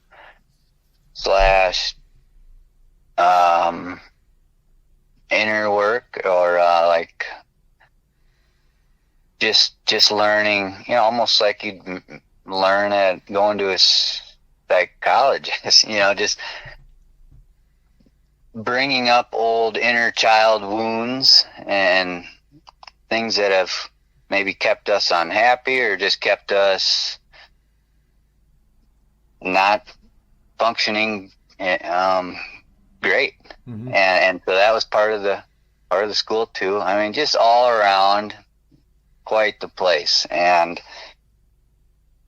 so I had guided a guy, and he lives up in Northwest Washington, and we're 45 minutes from Seattle, or an hour east, and he has property. He has a piece of property, how many acres? I don't know, 12 or something, but they're building a house on this property. It's out in the woods outside of Black Diamond, Washington, just a town of like 200. And he's got this property outside of there, and we still are friends, well, obviously, but we had stayed connected, I guided him in an archery hunt in Montana in 2019 in the Swan Mountains, and we stayed in touch. And which is common when you're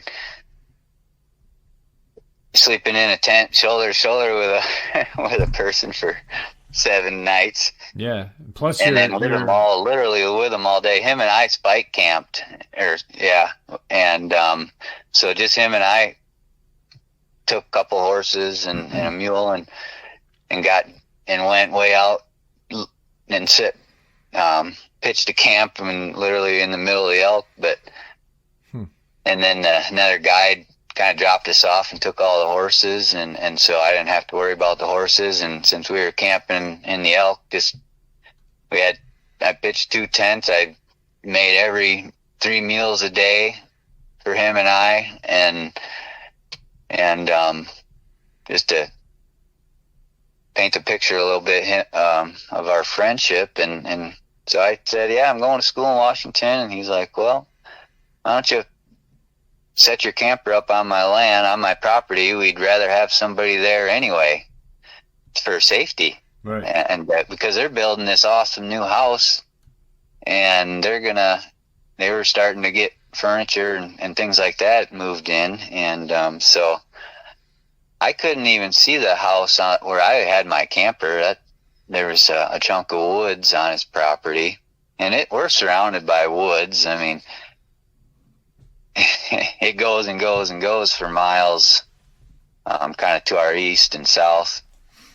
And then to my north and west would have been like suburbs and stuff, like 10 miles away, but where the suburbs kind of started. So anyway,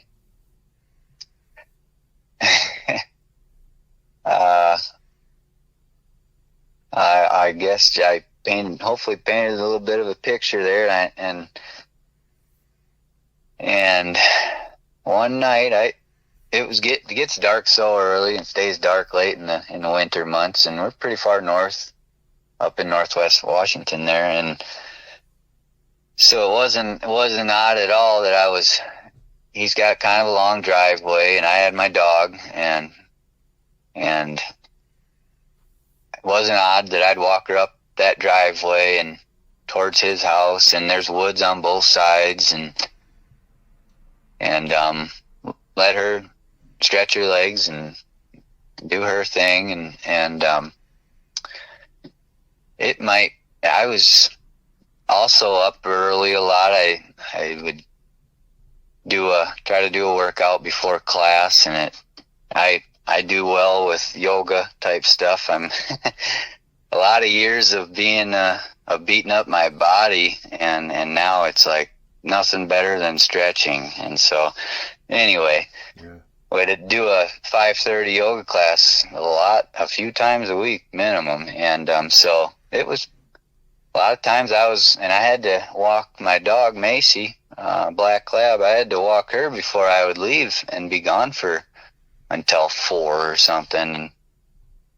I'd take her along a lot too, especially if I worked out before class, so she wasn't in that camper so long, but she's older. And anyway, so one early morning, probably between 4:30 and 5, I'm on his driveway, and it's woods on both sides, and there's elk going through his property, and it's all private land around, and deer, elk, real occasional bear. And so a little bit remote for him. It's remote for that part of the country. But so I'm walking up his driveway, and I'm up on top of the little knoll, and must have been a little bit of a moon, but because I couldn't see the ground, and it's all fern covered, like 2 to 3 foot tall ferns cover cover the forest ground there, and then his property was second growth. It had been lumbered. Oh, I think the trees, the fir trees were 25 or 30 years old, and that's pretty accurate guess, I think. And so they don't, like on a tree farm, especially these fir trees, they don't grow low branches. The branching's more higher up on the tree. So, and they're probably, I don't know, 30 feet tall or something, but so out of nowhere, there wasn't any strange noises leading up to this or anything. Just absolutely everything's perfect, and out of nowhere, from my left and above me, there's at the same time that I'm seeing this black shadow. I mean, there's again, there's just, it's real hard to explain, but I'm seeing this black, pretty large size. I mean, just shadow, because I don't see any color. I don't see, and this is like the first. This is just absolutely in the blink of an eye. This is my description. Is I don't know. I just see something black moving quick, and at this same time that this is happening, I got a shriek. Not like it was a gosh, you know, the pterodactyl. Yeah, like a thunderbird or whatever. Yeah, can you picture like what we've seen in movies, I suppose, and what the noise one of those huge, large birds would make? Okay. Can you pick? Like a shriek, like the shriek it would make, or like the wind? Yeah. Just a piercing, loud noise in my face, in my ear. Wow.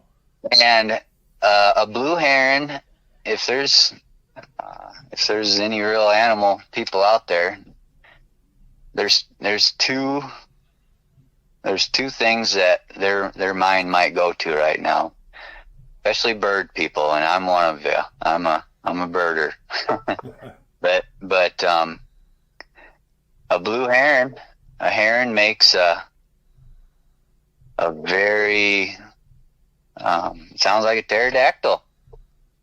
And I bet you there's been people that have confused. They've thought they've had a cryptid encounter or something, a strange encounter, by just hearing a heron, because they have that kind of a pterodactyl, what we would think a pterodactyl would sound like, but they have like a dinosaur type sound.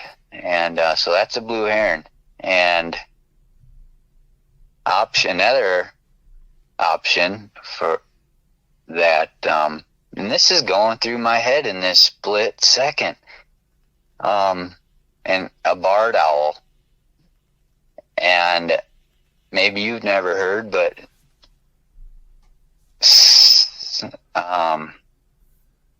not all. They have a very distinct sound. Yeah. No, I'm not talking about they have that whoo. Yeah. You know, the who cooks for who cooks for who.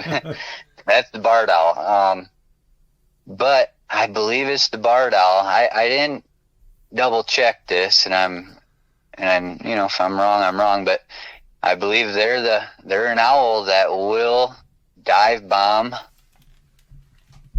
even deer, but even people.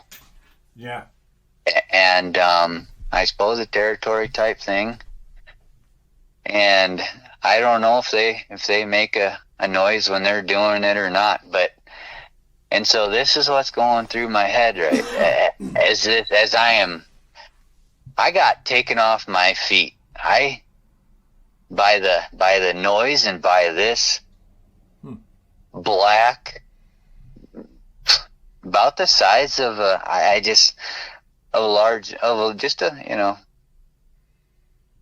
didn't get a great look. This is all in the corner of my eye. I don't know if I mentioned that, but I'm not seeing anything other than something black, and then I'm realizing it's coming at me, and it was already in my face.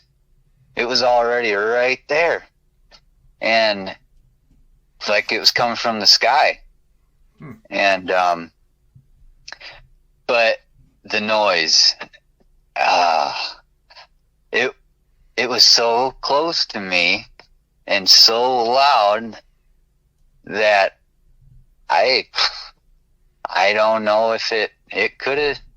I very well could have been an owl, and just screeched in my ear from feet away and swooped at me. And then, but here's the big kicker.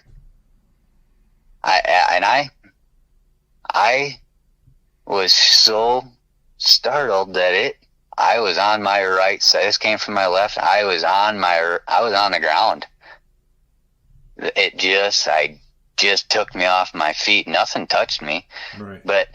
And so I'm hitting the ground, and at the same time looking and putting my arms up, and then nothing. There wasn't a flap of a wing. You would have heard that. There wasn't this was along the driveway, so there was some taller bushes, and I know I said it's all fern covered and just 3 feet tall fern, and then you can see kind of over the top of them ferns for 50 yards in a lot of different directions in those type of forests. But there were some taller, I don't know what they were, just some bushes. And that if it was a bird or an owl, it would, and this is the middle of the night, and owls can see better at night, but the other birds aren't out much. Like some hawks, of course, too, definitely. But there wasn't. It's like it disappeared.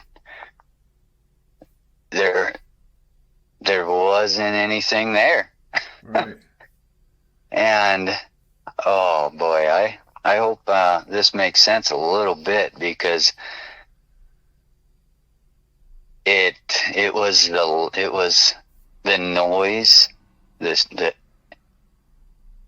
I heard, what just took me right off my feet. And I'm not a jumpy person. Nobody can even scare me. You know, we're messing around growing up. I don't even get scared when somebody jumps out and tries to scare me. You know, I'm just kind of one of those people. But yeah, just nothing. That's crazy. And I got to thinking, okay, I've thought about this since then, here and there, and especially I shared that with the whole class that morning. But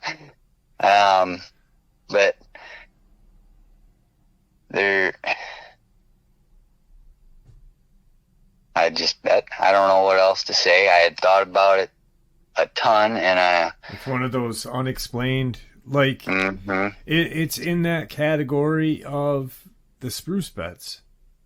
Yeah, it's unexplainable. It happened. Yeah, you can't put.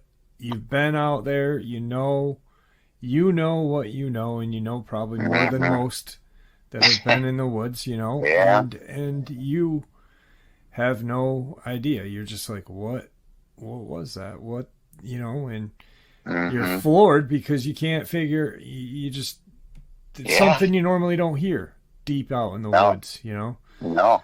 I don't mean to cut you off, but we got about 20 minutes of record time left, and I wanna hear your friend's experience or the other guide's experience. Fellow guide, yeah. Yeah. Let's go there. So this was, I was guiding with him in 2018, and it was after Tess and I had that, and this was that same year Tess and I had that, I saw that figure just. Yeah. One other, well, I don't even want to go there, but yeah. And so I'm processing all this over the next few weeks of that sighting of whatever I saw and what happened with us being paced, and I ran it by one of the other guides that had been guiding in this particular, for this outfit for 7 years, and it was only my second year. And so I'm still at the Frank Church, but in 2017 I was guiding for a guy, an outfit, and then the next year his brother really had some hard, I don't know, lost a couple of his real main guides right before the season, and so he has an outfit on the other, just kind of on the border of the Frank Church, and so he's the one, where I was explaining where we had the horses staged, and so it's my first year meeting a couple of his other guides, and it was just Tess and I and Johnny, and then another guide. But I'm talking to Johnny, and it's just within, I don't know for sure, but within a week or two or three of what Tess and I had just experienced, and I asked Johnny if he'd ever had anything weird happen, and I was more specific. I don't know how I said all this, but I mentioned Sasquatch, and he kind of laughed and said, no, nothing, never had anything happen. And he was not a believer. I don't remember his exact words, of course, but it was clear that he'd never seen anything, and just, he was a professional bull rider before he started guiding, but just a great guy. He was a few years older than me at the time, and anyway, he said, but and then he went on to tell a story from one of his first year's guiding hunts. And I might have made a mistake when I said he'd been guiding for this same outfitter for 7 years. I think he had just been there a few years and was with a different outfitter for his first couple of years of his guiding, of his hunting guide career. So, because he was when he explained this to me, he was in a different part of the state. He was near Stanley. And, so that's how I'm putting two and two together that right now. But, well, I had before. But anyway, he was in his hunting camp with the outfitter he was working for and their clients. And they had just gotten back from a day of hunting and got the horses back. And he said they were sitting down. And a lot of times when you sit down to eat, you wait till the last guide and hunter come back for the day, and it might be 11 at night. It might be 7. I mean, it gets dark, starts getting dark earlier as the fall goes, but it's late. It's later and well past dark, and because we wouldn't stroll in till dark or later. So they're sitting in cozy camp and sitting down to eat, and all of a sudden they hear somebody yelling, and kind of like, well, that's strange. And they all piled out, shuffled out. It's dark, and they're in a backcountry outfitter's camp, and they hear that they're all there, and then they hear some yelling and hollering, and they all shuffle out, and this guy comes up to them, comes kind of, I don't know, whatever, walking up to him. It was archery season, so he was all in camo. You don't have to wear, some people wear orange in rifle, but you don't have to in Idaho. Anyway, it was archery season. I know that for sure because I know he was an archery hunter, from how Johnny was telling the story. But so this guy comes up, and Johnny noticed right away how shaken up this guy was, this hunter, and he was all alone. And they go into the cook tent, and he said the guy didn't say much, was just white as a ghost. And Johnny specified that, and this is coming from somebody that doesn't really believe in cryptids, Johnny. And he said this guy was white as a ghost, clearly shaken up, not saying much, and they got out of him that he was a local and just archery hunting alone. And so the guy didn't say much that whole night, and just he asked if he could stay, and they said, of course, with whatever. And the guy who knows? I don't know exactly what happened. I'm not going to make something up, but that next morning, Johnny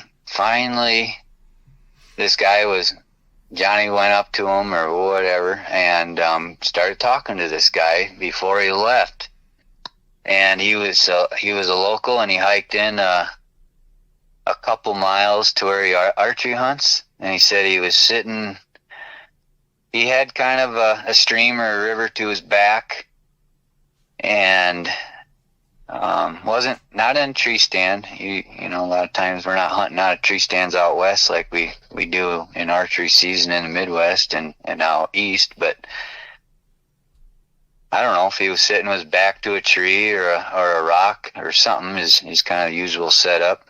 It breaks up your outline, and so the next thing he knows, he gets this hunter gets a huge rock, comes up over the ground, all the brush and low bushes or whatever's there, up and over, arching and lands just right in front of him. And he just thought, whatever I don't know what he thought, but I know what I'd be thinking is who's messing with me right now? Yeah. Right? Who's out here that's strong enough to throw this rock, over this? That's what I'd be thinking. Absolutely.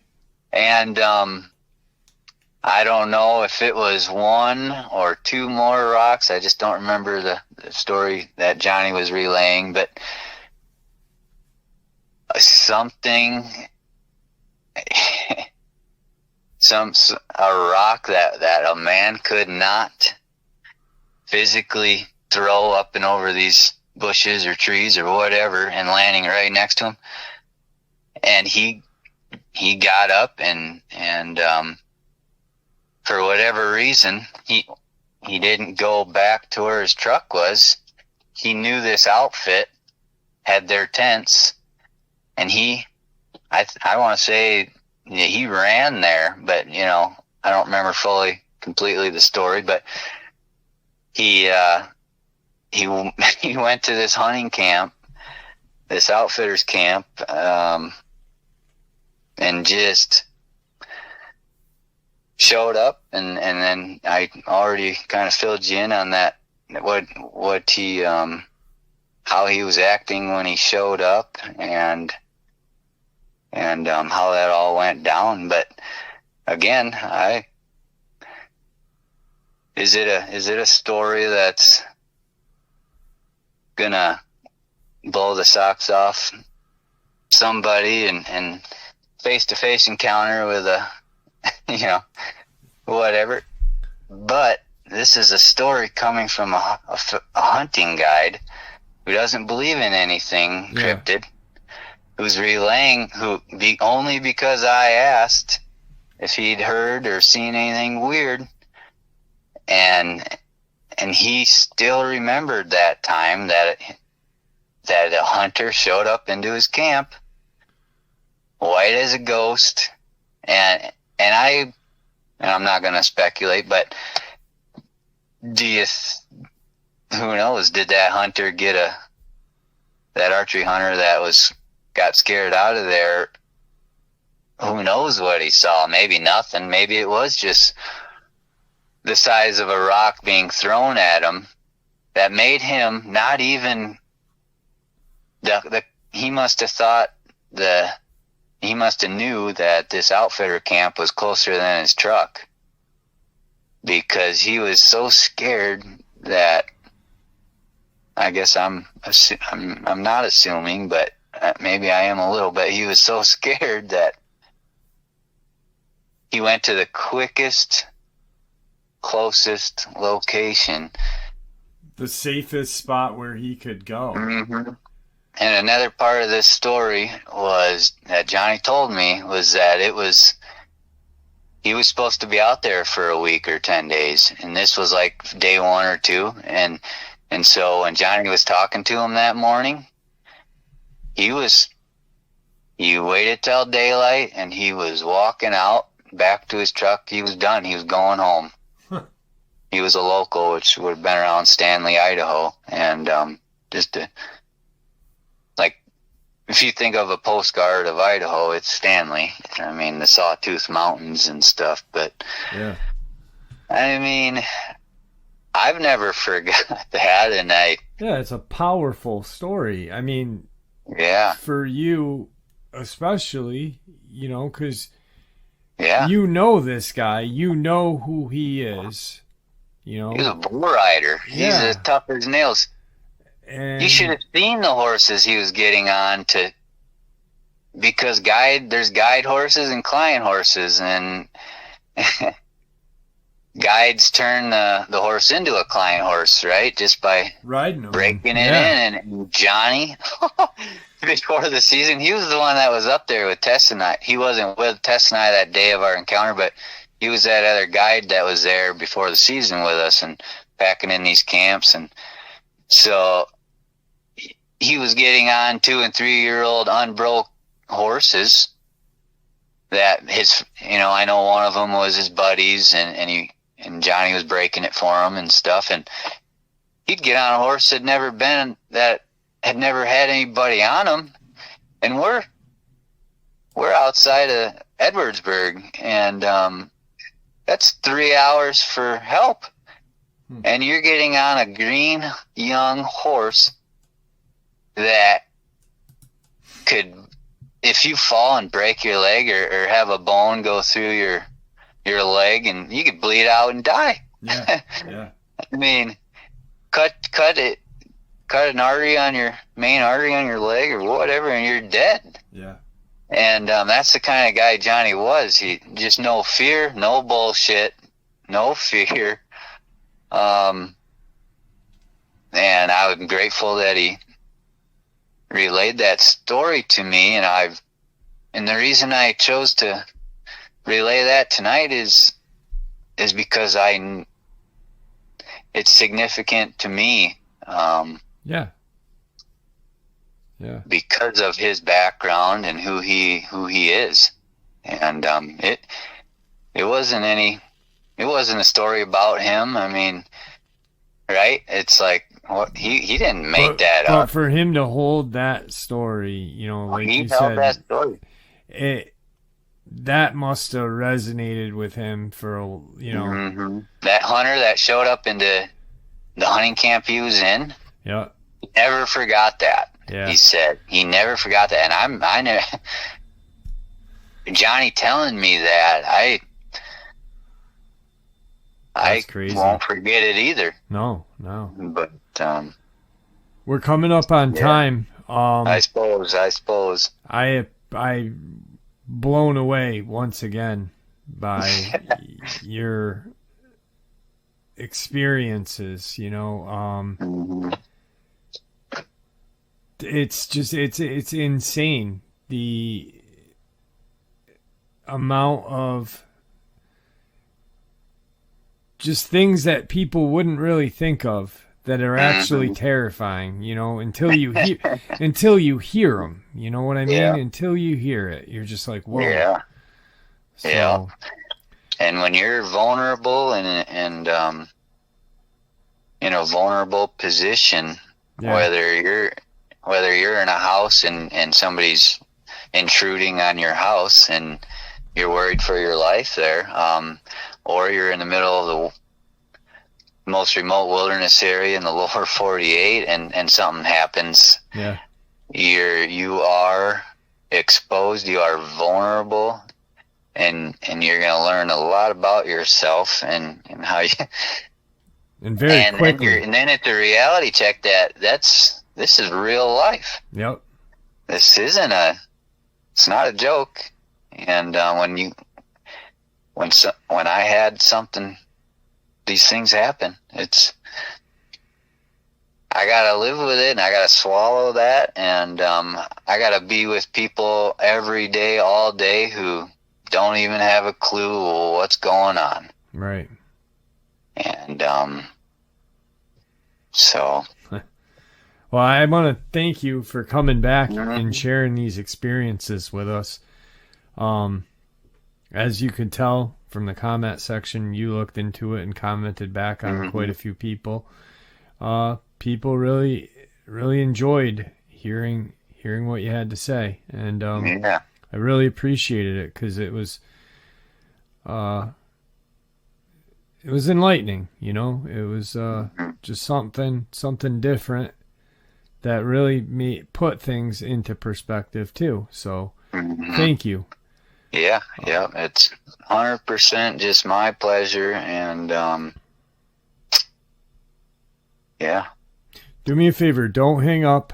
Okay. I want to end the interview, and once again, thank you for coming on, and it's been great. I really appreciate it. Yep. All right, thank you, and thank you to your family. Well, they're all of us, man. Yeah, you're a member too, so. Yeah. All right, brother. Have a good night. Yep. I'll stay on, but we'll see you. And there you have it, folks. I do hope you all enjoyed this upload as much as I enjoyed sharing it with you. Thank you all for supporting this channel. It is, after all, your support that helps the channel to continue to grow and go, and what gives us all a place and a chance to share our experiences and theories judgment-free. Everyone is simply treated with the respect that we deserve. Please stay safe, happy, healthy, and ever vigilant, keeping an eye on our children, pets, family, and our friends. These creatures are real. These events have happened. Share this information with those you love and care about, and it may just help save their lives someday. Until next time, never stop asking questions, never stop searching for the truth, and God bless you all.